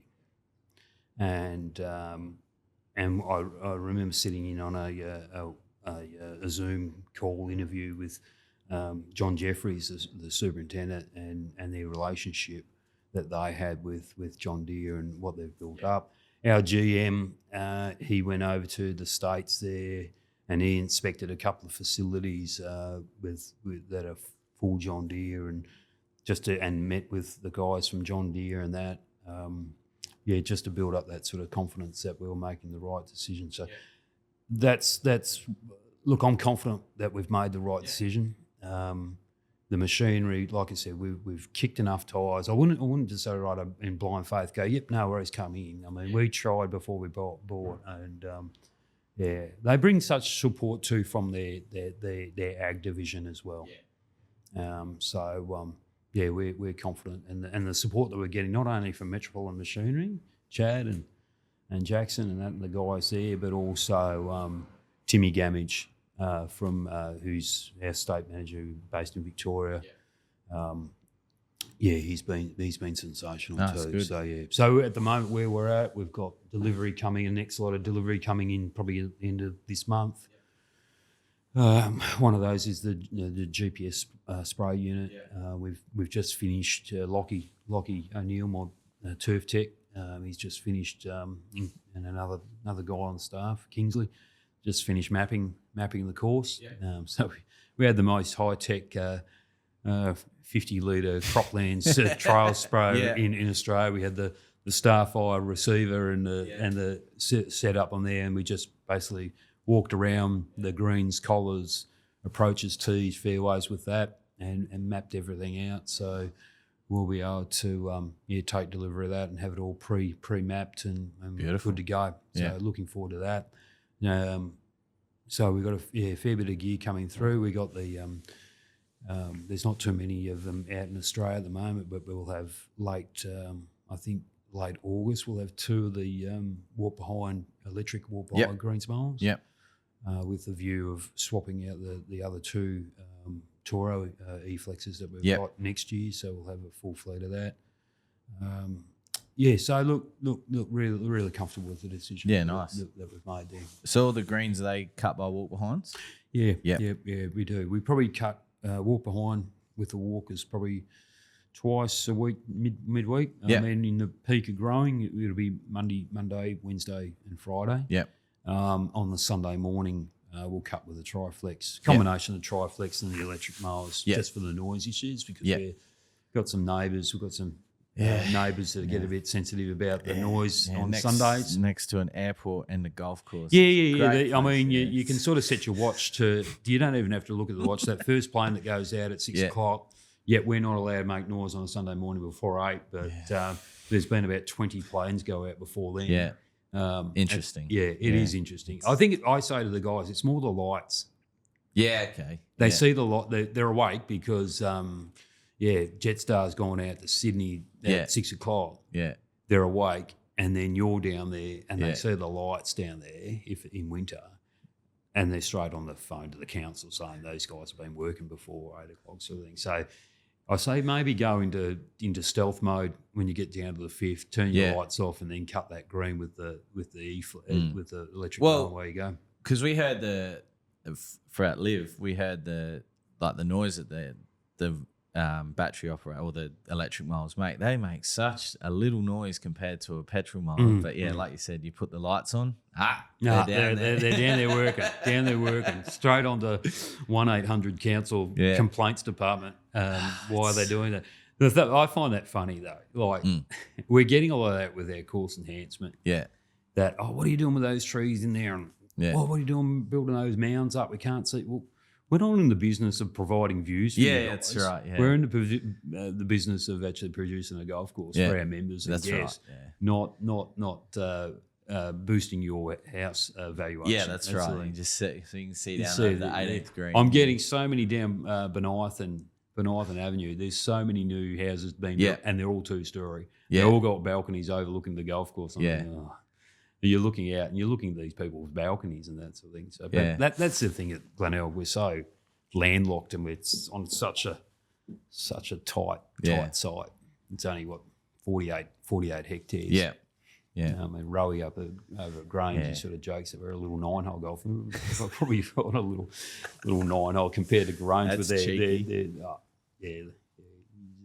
throw some zingers our way. Anyhow. No, it's as long as they have the circus at Live, they can keep having that circus, and we'll be the financial beneficiaries of that. We're happy. I was going to say because the course would be booked out. It's ridiculous. You have all these people come to Adelaide, and it's not just obviously. I think the figures we made out of this year was we cleared something like 180 grand.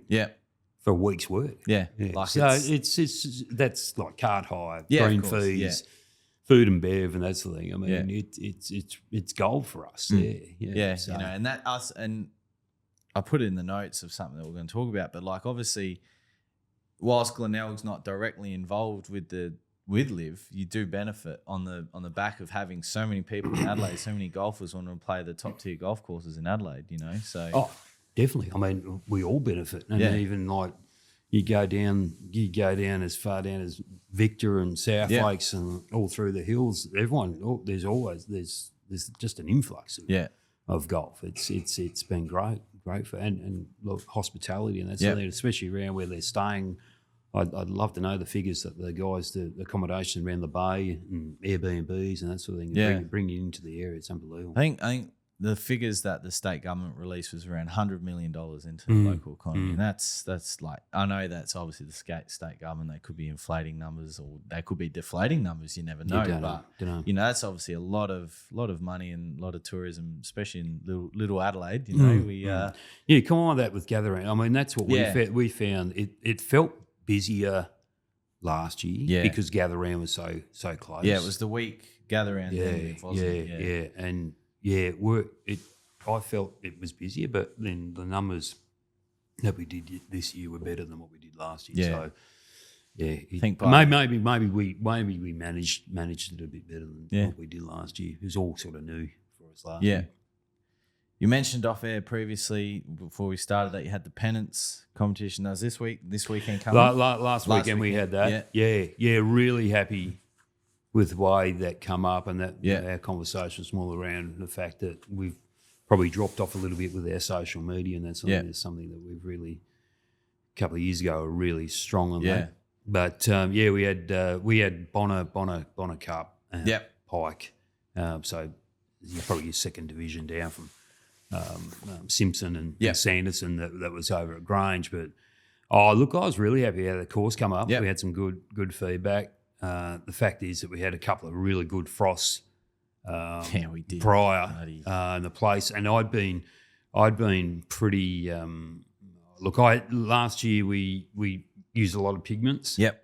Coming into winter and the place was glowing, and I thought, well, no, looking to sort of skimp and save a little bit on budgets and that sort of thing. So we held off and we went out with some pigments with a foliar feed, just some iron sulphate and a mix that I've got couple of liquid mixes that I throw in there as well, and the pigment and the place. The contrast between roughs and fairway, they look really, really good.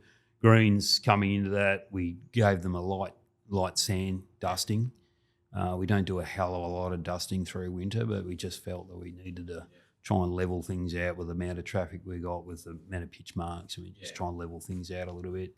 And then we gave them what we call a fish mouth feed. So a fish mouth feed, what we call is, when I first started, I had my mechanic at the time make up a 2,000 litre tank, and basically it's a 30-metre hose with a nozzle, brass sort of. It's called a fish mouth nozzle, and we just put out a foliar. It's a high water volume foliar out. So that was just basically potassium nitrate, urea, a bit of manganese and iron, and that's basically a base. With their fertility, I mentioned I don't give our everything a lot. I mean, I probably prefer to go little and often, and I just keep ticking it over.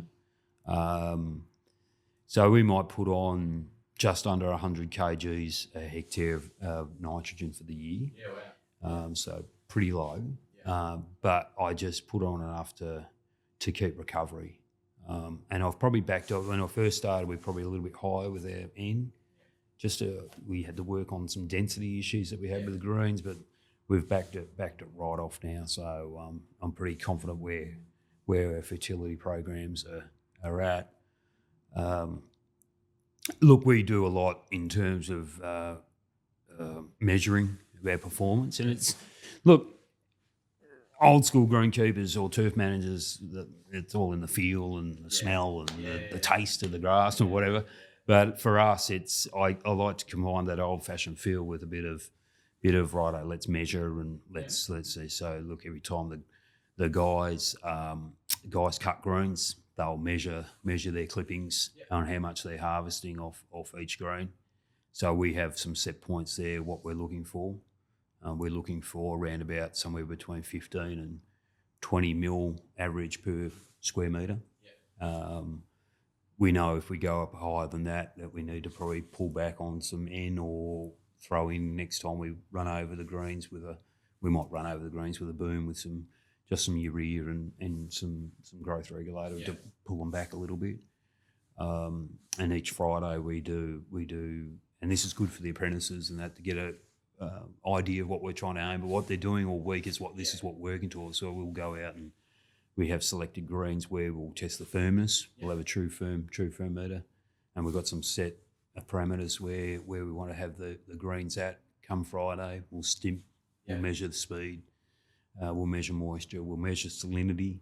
Salinity is a big one for us because our bore water supply high, and depending on our levels of injection, like we have our ASR where we pump from Brownell Creek into wetlands. Yes, push down the bores. Menina's touched on that. So this year being such a long irrigation season, our reserves, our injection reserves, or the bubble that we injected last winter probably depleted, and we started to get into that native groundwater. So we had some pretty high bicarbonates, sodium levels. So we had to monitor that. We've got to monitor that pretty closely. Way to counteract that, it's basically good old-fashioned flushing. Yeah. So we, for example, we had, and it would have been late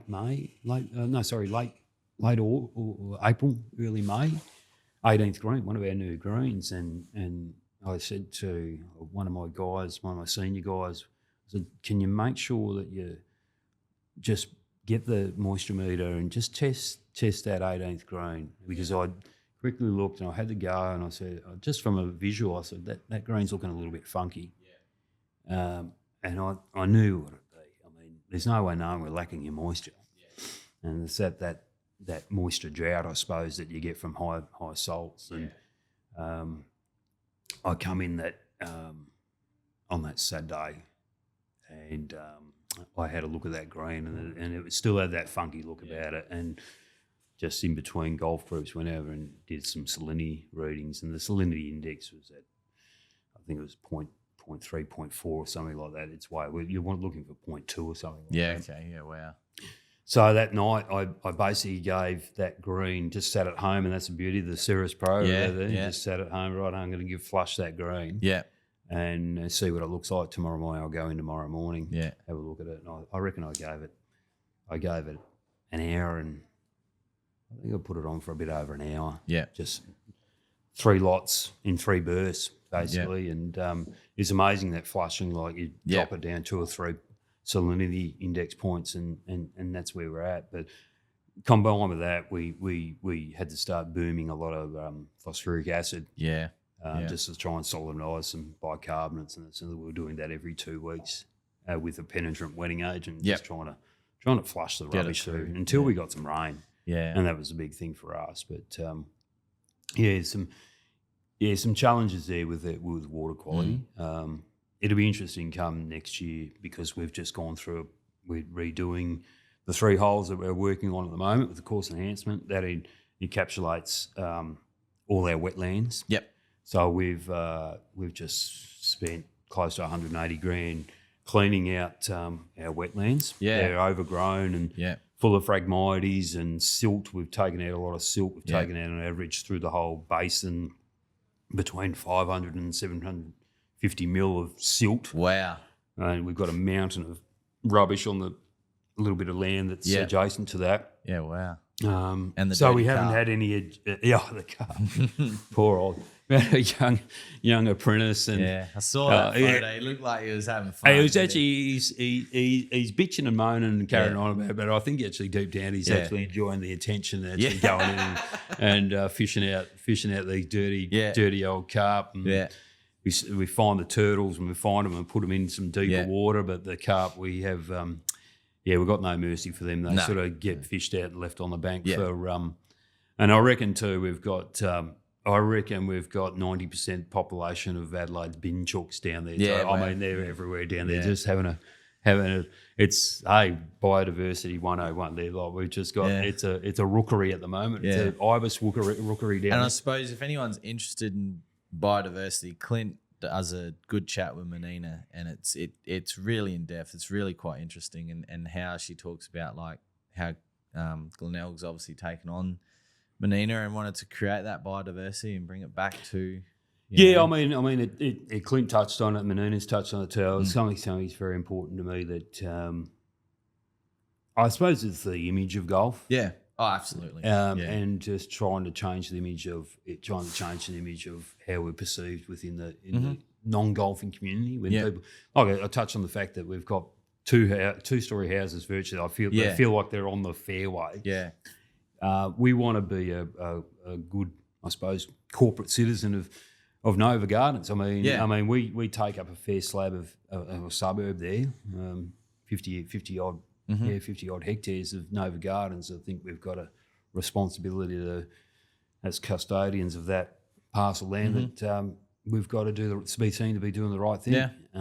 So Menina's done a great job in the time that she's been at Glenelg and put us on, and whatever her sort of pathways are going to be going forward with her collaboration now with her business with Kate Torgerson. Yep. I think, they'll both of those. I mean, they're great people, and I think they'll really kick some goals within the industry. Absolutely. Yeah. How are we going for time, Dylan? We're at an hour 36. Oh, got plenty of time.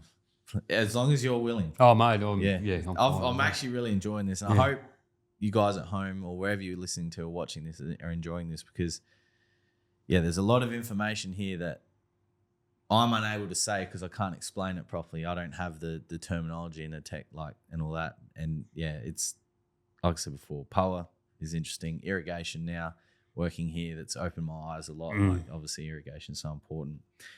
Now, you were talking about the graduate of the year previously. So Sophie, how did she go? Yep, I want to do that now. Was it picking power out and putting in the ute? That was. Look, Soph's first foray into greenkeeping was probably 3 months into her life. Really, I mean, used to Mount Gambier Golf Club. Yeah, when I was down there, used to have a old Toyota Hilux there, bench seat. I might add the 3 on the tree or something like that. Used to have the baby capsules sit there, and we'd go and turn pumps on and that.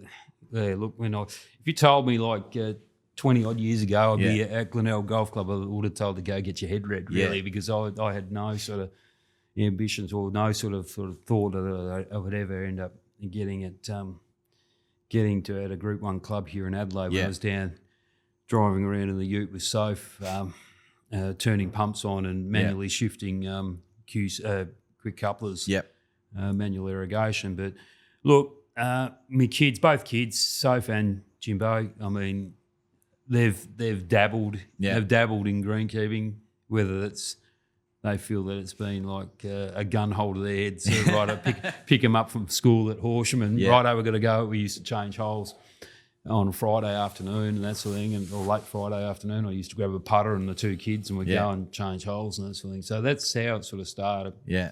Like I said, we've moved around a bit. Look, has it been fair on the kids? Oh, look, you could argue that your career and the ambition and that's and to my wife Kate, I mean, the most patient woman in the world around. They've moved around and that sort of thing. They've had all that. They've been surrounded by the golf course and golf club life and that sort of thing. Dinners at the club and that sort of thing. So it was almost inevitable that one of them, I think, would go. So when we moved back from Normanville to Adelaide, when I got the job at Glenelg, I had a little bit of a stint at Grange as Rowy's senior assistant there, and the job come up at Glenelg. So we moved back, and Soph ended up going to the school at Sacred Heart, and Jimbo was down at Brighton High. And Soph was looking for some casual work, holiday work. And I said, well, why don't you come out to the golf club? And her first foray was just helping Menina out. Yeah. Yeah. Okay. So she was doing doing some GPS coordinates of significant vegetation that we had. Yeah. Emptying the rubbish bins. Yeah. Topping the sand bins up and doing all those sort of medial jobs. And then, look, you'd usually find that, oh, geez, old mate's away, we're going to have to, we're a bit short. Hey, Soph, can you, righto, we'll show you how to cut fairways. Jump on the fairway mower. Oh, righto, the fairway mower to the, righto, we'll teach you how to drive the triplex. You're cutting tees today. Yeah. Next minute, she's cutting greens. But then she was at school doing a vet. She'd be the first one to admit she's not a great academic, and she always thought that she'd like to do a trade, and she was doing vet pathways at Sacred Heart, and taking her up to Roseworthy up there. And she was doing building construction, so she found that her hands were too small for bricklaying. She couldn't hang on to the bricks. Carpentry, she had a crack at that. Did the obligatory coffee table and that sort of thing, and then we had 3 apprenticeship positions going at one point, and she said, "Oh, how do you feel about me putting in for one of those apprenticeship jobs?" I said, might have to sort of talk to our GM and just see whether Rob's comfortable with it. But if you do put in for it, I'll probably have to step away from the interviewing process and that sort of thing. So Menina and my then 2IC Graham, Scottish Graham, interviewed Soph and 2 others, and she got the job. So, she's battled a little bit with health, and at the moment she's got bursitis. Well, she's following the old man.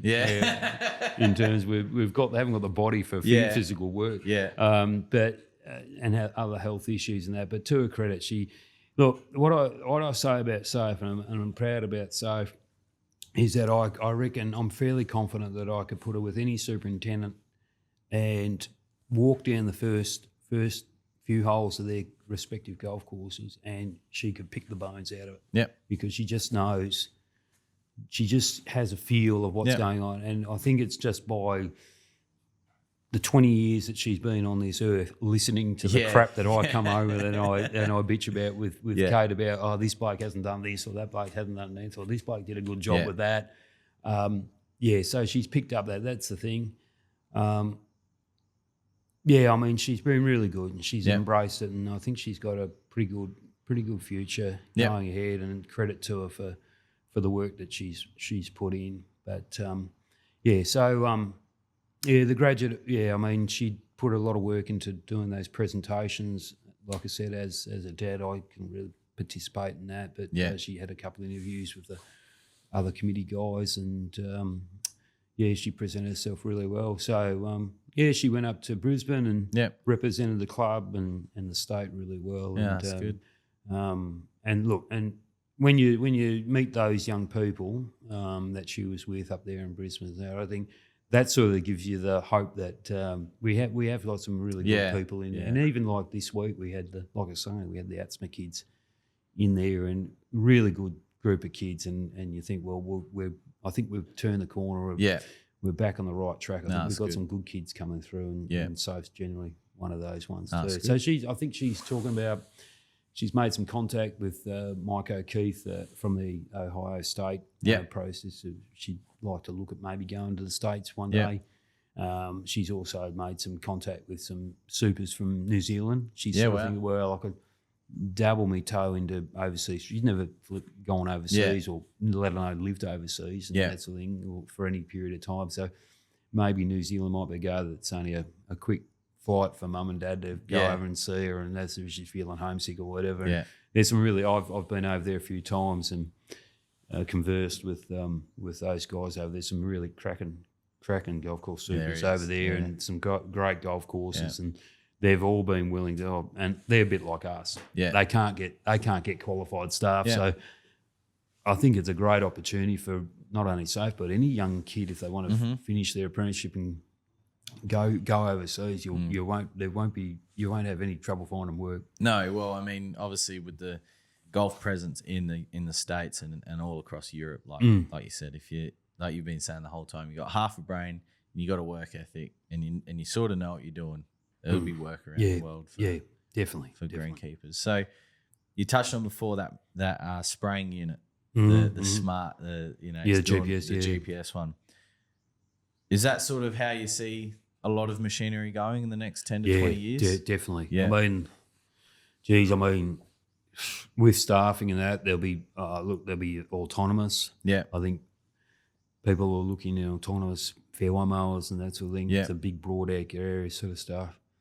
I think the GPS already, the guys that have sort of implemented that GPS sprayers can see savings. I know Nath at Royal Adelaide, they've sort of retrofitted some gear onto their Toro sprayers and that, so they talk to each other and they know what's been sprayed and where and that sort of thing, and there's been some savings there. Definitely.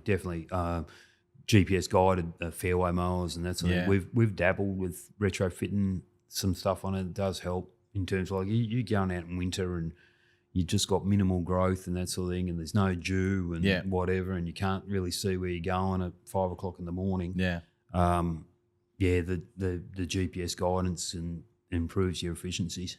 Yeah, I mean, I know I've been out there before and cutting fairways and that, and you feel like you've gone over the same area 3 times because you can't see where you're cutting because there's no growth, and you're cutting things at 10 mil or 8 to 10 mil, and all you're going on is worm castings or divots. So I've ran over that one and that sort of thing. But that's where I see it going. Moisture sensors. Yep, that's something that I've sort of looked into, and I'd probably like to look into more. And even like the turf rad, that was at the conference, and New Turf were pushing that. I'm not sure how the technology works, but actually having moisture sensors mounted on fairway mowers that can actually detect the moisture levels within the top 4 inches of the surface. Yeah, wow. Actually sending a fleet of them out. Yeah. Mapping the course every time it gets mowed on moisture levels, and then you can, with the technology that we've got, I mean, I can see actually these crossovers where if you have that sort of technology talking to your Cirrus central control, you can then actually pick up, well, you got your set points. Yeah. It may water, righto, half this fairway needs water instead of watering all the fairway. Yeah. Now I can see the return on investment on that. Oh. When you're dealing with for our sake, I mean, last summer we pumped over a small area. I mean, we pumped 220 meg. Yeah. Just a long irrigation season. Yeah.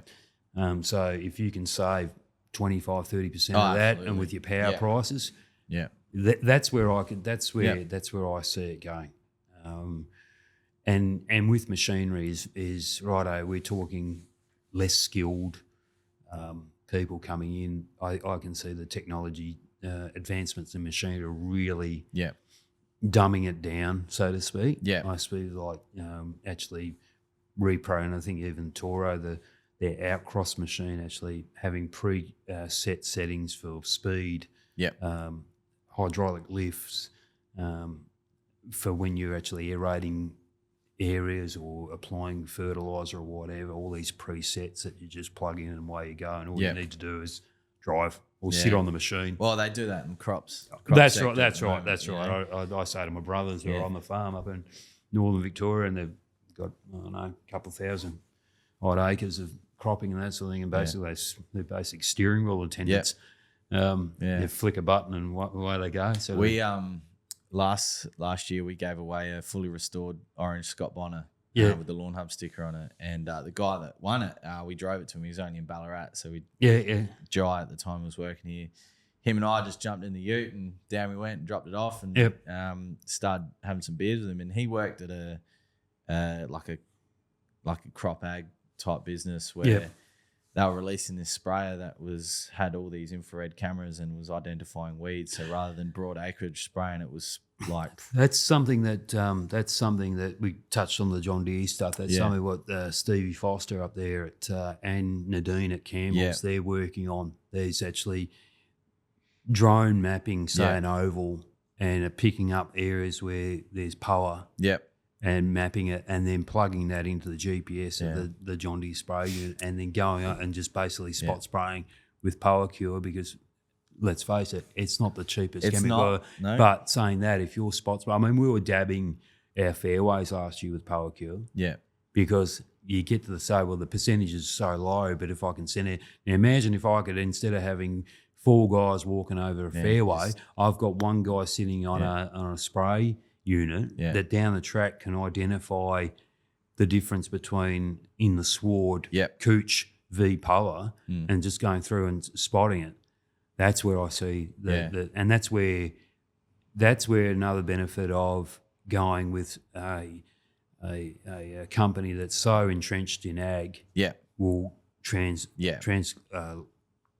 over into what we do in turf. Yeah, whether it's golf, sports fields, turf farms, or whatever. Yeah, no, it was very interesting, and then obviously, like you said, the transition from ag to turf. It's just going to eventuate that way, and and if you're on, say, a budget, like a real strict budget, where the committee may not rise with inflation, and you're stuck with the same budget for 5 years, and you can go all of a sudden, okay, well, my chemical budget was X, but if we invest into this machine and now we're using this amount of product, we're only going to maybe have to buy 10 litres instead of 50 litres. Yeah, I mean, that's the challenges. That's the challenges of the managers now, is that there's an expectation of this, but we've got to make our budgets go even further. So it's more or less, well, not.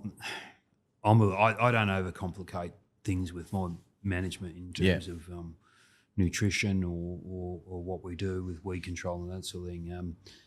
It's fairly basic. It's something I can control. My biggest thing at Glenelg at the moment, budget wise, and it's something that keeps me awake at night, is just with the course construction and that sort of thing, is just all these unforeseens that we can't budget for and that sort of thing. And I mean, take for example these 3 holes that we're doing at the moment. Like we've had change in legislation with tree removal. I mean, we've been going since 2020. The council hasn't sort of worried about what we've been doing with tree removal. Our arborists haven't been that concerned about what we're doing, and now all of a sudden, before a tree's been taken out, our arborists want to see the paperwork that it's been approved and that sort of thing. And the change in legislation from what equates regulated to a significant tree. I mean, we've had so many delays, and then the costs involved. We've got Ryan now living interstate coming in, and he's got such a tight window to get things done. I mean, this one was an absolute. I mean, look, to be perfectly frank, it's been a bit of a shit show for the last 2 months because we were committed to take all the fill from Cooper Stadium. So Cooper Stadium is now sitting, or the top couple of 100 mils sitting in a mound over there on the 5th, and the rest of us sitting over there on between 15, 16 and 17 at Glenelg. There's time constraints with that, truck movements, tree removals, and I think on overruns, I think we've done pretty well to probably keep it around about, I don't know, the 20 grand. We can't come in under budget with our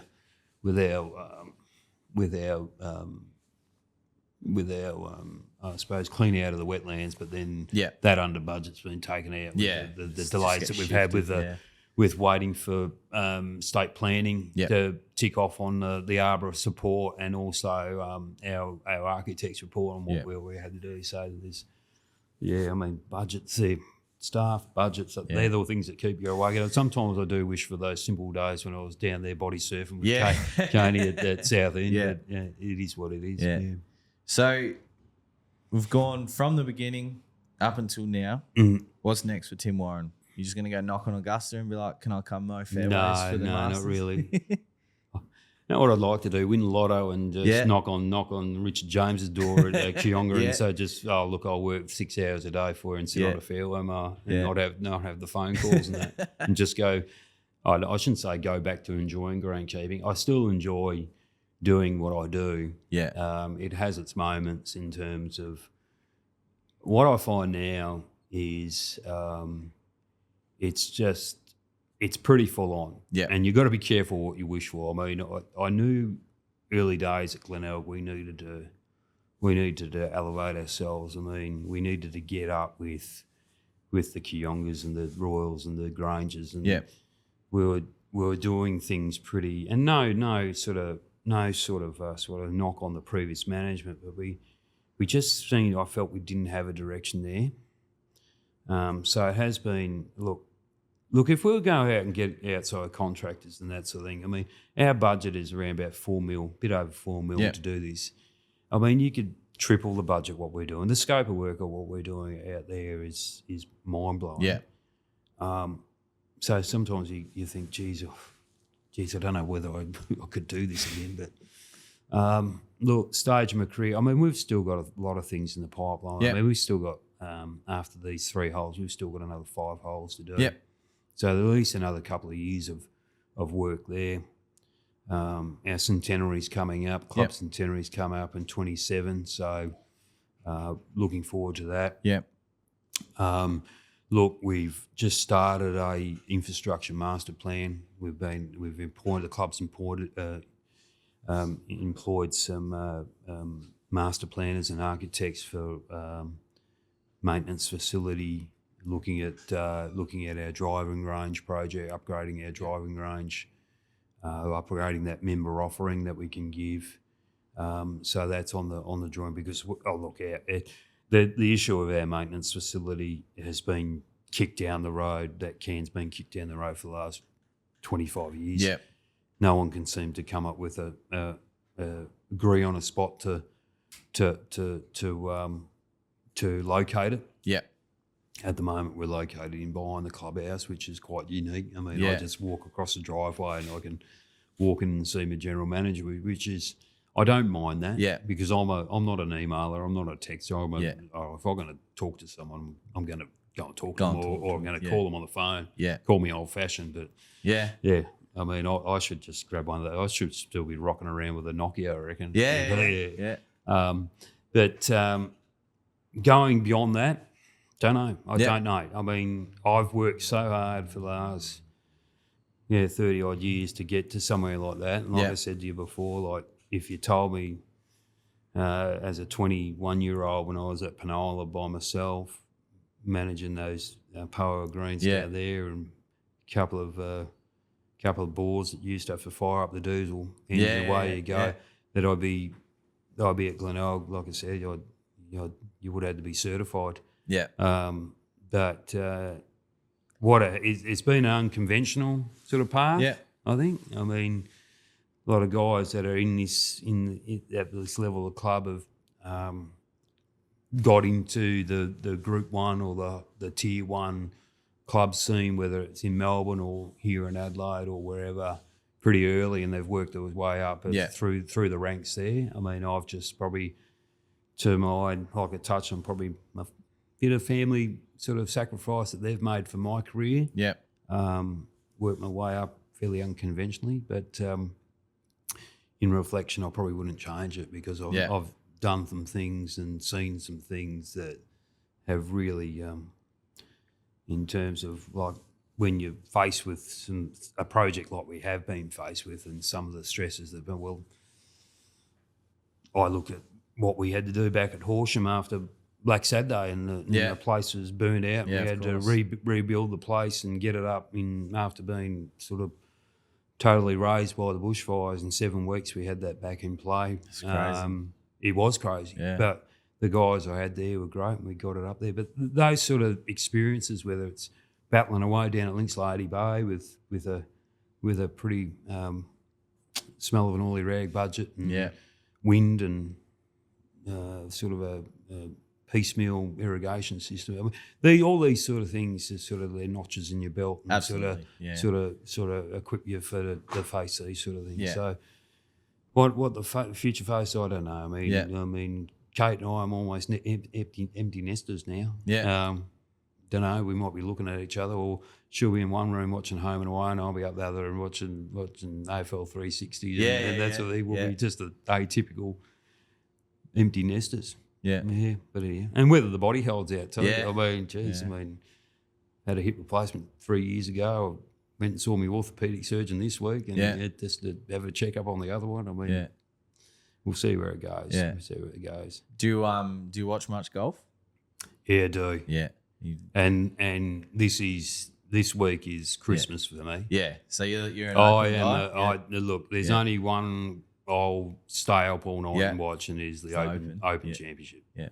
I just love it, and the goal is to look. I'd love to finish this course enhancement stuff and have a decent holiday when I finish. And I've always talked about going to Ireland and playing golf and having a look at some of the top and Ryan's been great because Ryan's worked over there and built courses over there, Doombeg, and had a affiliation with Lahinch. But talking about those more well-known links courses in Ireland, County Down and Port Rush, but just to go down the west coast of Ireland and see some of those the lesser known courses would be great. So that's definitely on the bucket list to spend a few weeks in Ireland when we finish. That'd be mint. It'd be great. It'd be great. And whether the body, even the body, if the body can handle golf and drinking countless pints of Guinness, I mean, that's it, which is another vice of mine. But that's probably on the bucket list. I mean, it is Christmas. Links golf is. I mean, if I had a goal, if I'd love to manage a links course, but I mean those opportunities are fairly limited here in Australia. But I love playing links golf. I mean, one of the best ones I play. I love getting away to Port Fairy. And playing golf down there. It's fun track. I've played Barnburgle and that's a few times and love it. St Andrews links over the Mornington Peninsula and some of those ones over there. I mean, I just love the idea of playing against the course and the elements, the wind, and you can be playing. And that's why I really enjoyed my time down at Lady Bay. Yeah. And it could be, and that's the thing that really frustrates me. It could be so good down there. And weather's a thing that it's funny. I mean, here in Adelaide, people don't sort of tend to jump in the car and drive. They think 50 minutes is a big drive. You know how many people that is, and for people who are listening to that and go like that, like for me, I live in Gawler, right? Yeah. So it takes me 30 odd minutes to get here every morning, but I'm not afraid to then do 3 hours down to Marion Bay. Yeah. Because I love my fishing as well. Yeah. Or, going down the other end and going down to Victor Harbour, and enjoying my time down there. But like some people, like if it's half an hour, no, it's too far.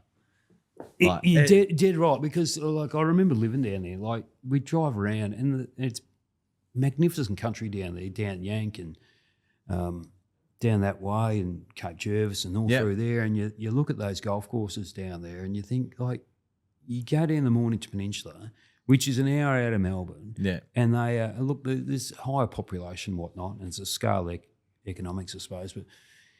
But they people jump in the car in Melbourne and they will drive an hour to go and play golf. Yeah. Compass, Mount Compass. I love that. It is that back nine. Is one of the best back nines. Couldn't agree more. In South Oz. Yeah. Lady Bay. There's probably only two ho-hum holes, but the rest are really fun holes. But those things haven't worked because people don't want to jump in a car and travel. Whereas in Melbourne or Sydney or whatever, they jump in a car and travel. That's I mean, Kate, my wife, she's had the same job since we moved back over here in 2011. And when we were down at living in Normanville, she was driving up each day up to she works just around near Morpheville Racetrack. I mean, 50-minute drive up and back sort of thing. She did that for 3 years.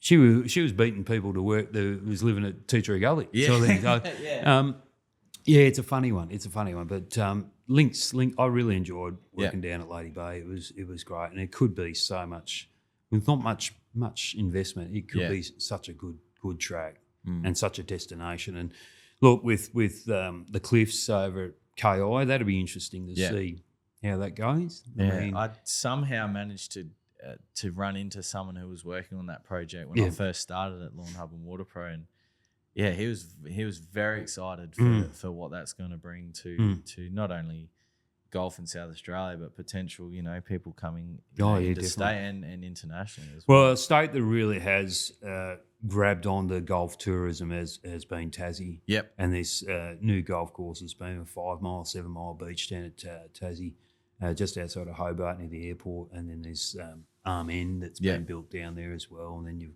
obviously got the Barnboogles, but I know there's been some development at, I think, Launceston at the country club there. Yeah. They're punching some money in because golf tourism, and I think you just hope that we can catch up with that and realise how good it could be. It's it's very exciting, especially if you're already in this space, and we touched on previously, like the asthma is investing and doing all that sort of stuff, so. Yeah, it's exciting times, and I think if someone's interested, if you're watching this and you're at school and you've managed to do maybe a work experience like we have, and you want to take the next step, would you say get on the interwebs and look up the Australian Sports Turf Management Australia website and do that. I mean, I'd encourage if kids are interested in that in turf management, I'd encourage them to experience as many different elements of it as you can, because like I said, like I did work experience on ovals and I did work experience in bowling greens and then I fell into golf. I did a bit of work experience. I did do some work experience at the golf club, and I reckon. Yeah, I don't know how it didn't put me off. I reckon I for the whole week. When I did work experience, it was at Tocumwal Golf Club, and they were opening up another 18 holes the next week. And I remember for the whole week of my work experience hand-weeding teas of annual rye. Oh, yuck. It didn't put me off it though, but do as much work experience at different elements. Yep. I mean, I fell into golf, but I did half my apprenticeship on bowling greens. Yep. We had 2 Tiff Dwarf greens at Yarrawonga, and I spent half my apprenticeship prepping them for the old boy there that I did my apprenticeship under. Yep. But just contact your local turf facility. Yep. So whether it's an Adelaide Oval or a Kionga or a Royal Adelaide or Glenelg or Grange or whatever, or even if it's your local club at Victor Harper or South Lakes or whatever, wherever you are, just contact and get some experience. I think you'll probably find now more than ever those, that exposure to that, that type of work environment is probably more easier than it ever has been. Yeah. Because I remember I rang a few golf courses first because I was a bit scared to go to Sandy Creek, because back then it was like for me it was a very, very scary place. I was just normally like a par 3 course. Head out with my old man. But I rang a few golf courses and they were like, nah, we don't do that. And then I rang Sandy Creek and they were like, the one thing I will say though is if your first day, whether you're weeding or, you will get a shit job because they're probably like scoping you. So I had to pick up all the balls in the driving range. Yeah. And I found a way to do it as quickly and as efficiently as possible. And I cleaned up all the balls in about an hour and a half. And I don't think the guy in the pro shop was expecting me back so quickly. And I was like, where do you want all the balls? And he goes, what, you finished? I'm like, yeah, I'm finished. And and you're scoping them too. Because, what can we get this work experience to? Go down the range and pick up the golf balls. So I did that, and then then I was with the maintenance guys, and then from there I was like, this is brilliant. I'm scoping a couple of kids out at the moment. I've got 2 young fellas, and they're good young fellas. Jack Slape and Hudson Curley, Knuckles we call him, Little Knuckles.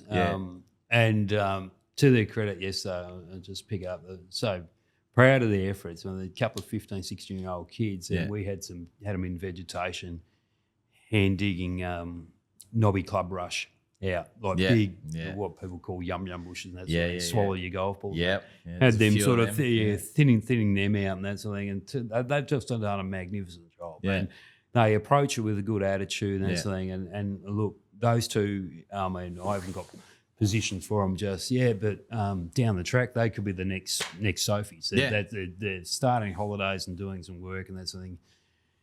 Well, once you get onto those kids, if you can't offer them a job, or you sort of get on the phone and you say to the other guys, look, they've got a couple of good kids here that we want to grab, and that sort of thing. So we've had some good ones. We've had some ones that aren't so good. And you always will. And you always will. But we interviewed, and that's the roundabout cycle. Like last apprentice we put on, we probably only had one or two to really choose from, and it was a pretty easy decision there was only one real standout, and even now we're having some sort of minor issues with him at the moment, just to try and train him, instill a good work ethic and whatever. But then the last lot, I've got a new guy starting on Monday. He's a bit older, about 22, and he's a qualified carpenter. He wanted to do a trade, and he didn't know about green kiwi. Yep. And this is our issue, that we don't sell ourselves. He didn't know about green kiwi when he was going to school. Started playing golf with a group of mates down at West Lakes and saw the maintenance guys running around. And hang on, this could be.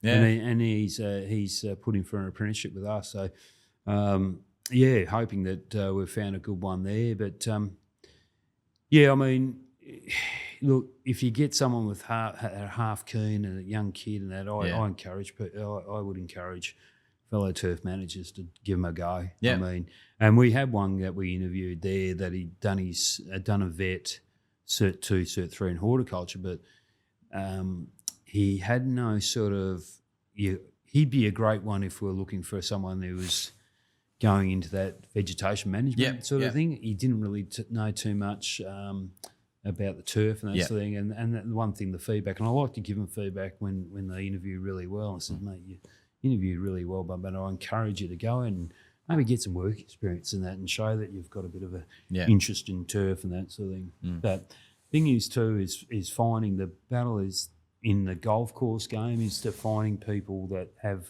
an interest in the whole golf course, not just turf. Mm-hmm. That's the challenge. I mean, you just got your rusted on turfies that just want to be there to cut grass and that sort of thing. And when you say, all right, I need you to go out, do some spraying or hand weed some vegetation, and you struggle to motivate them. Yeah.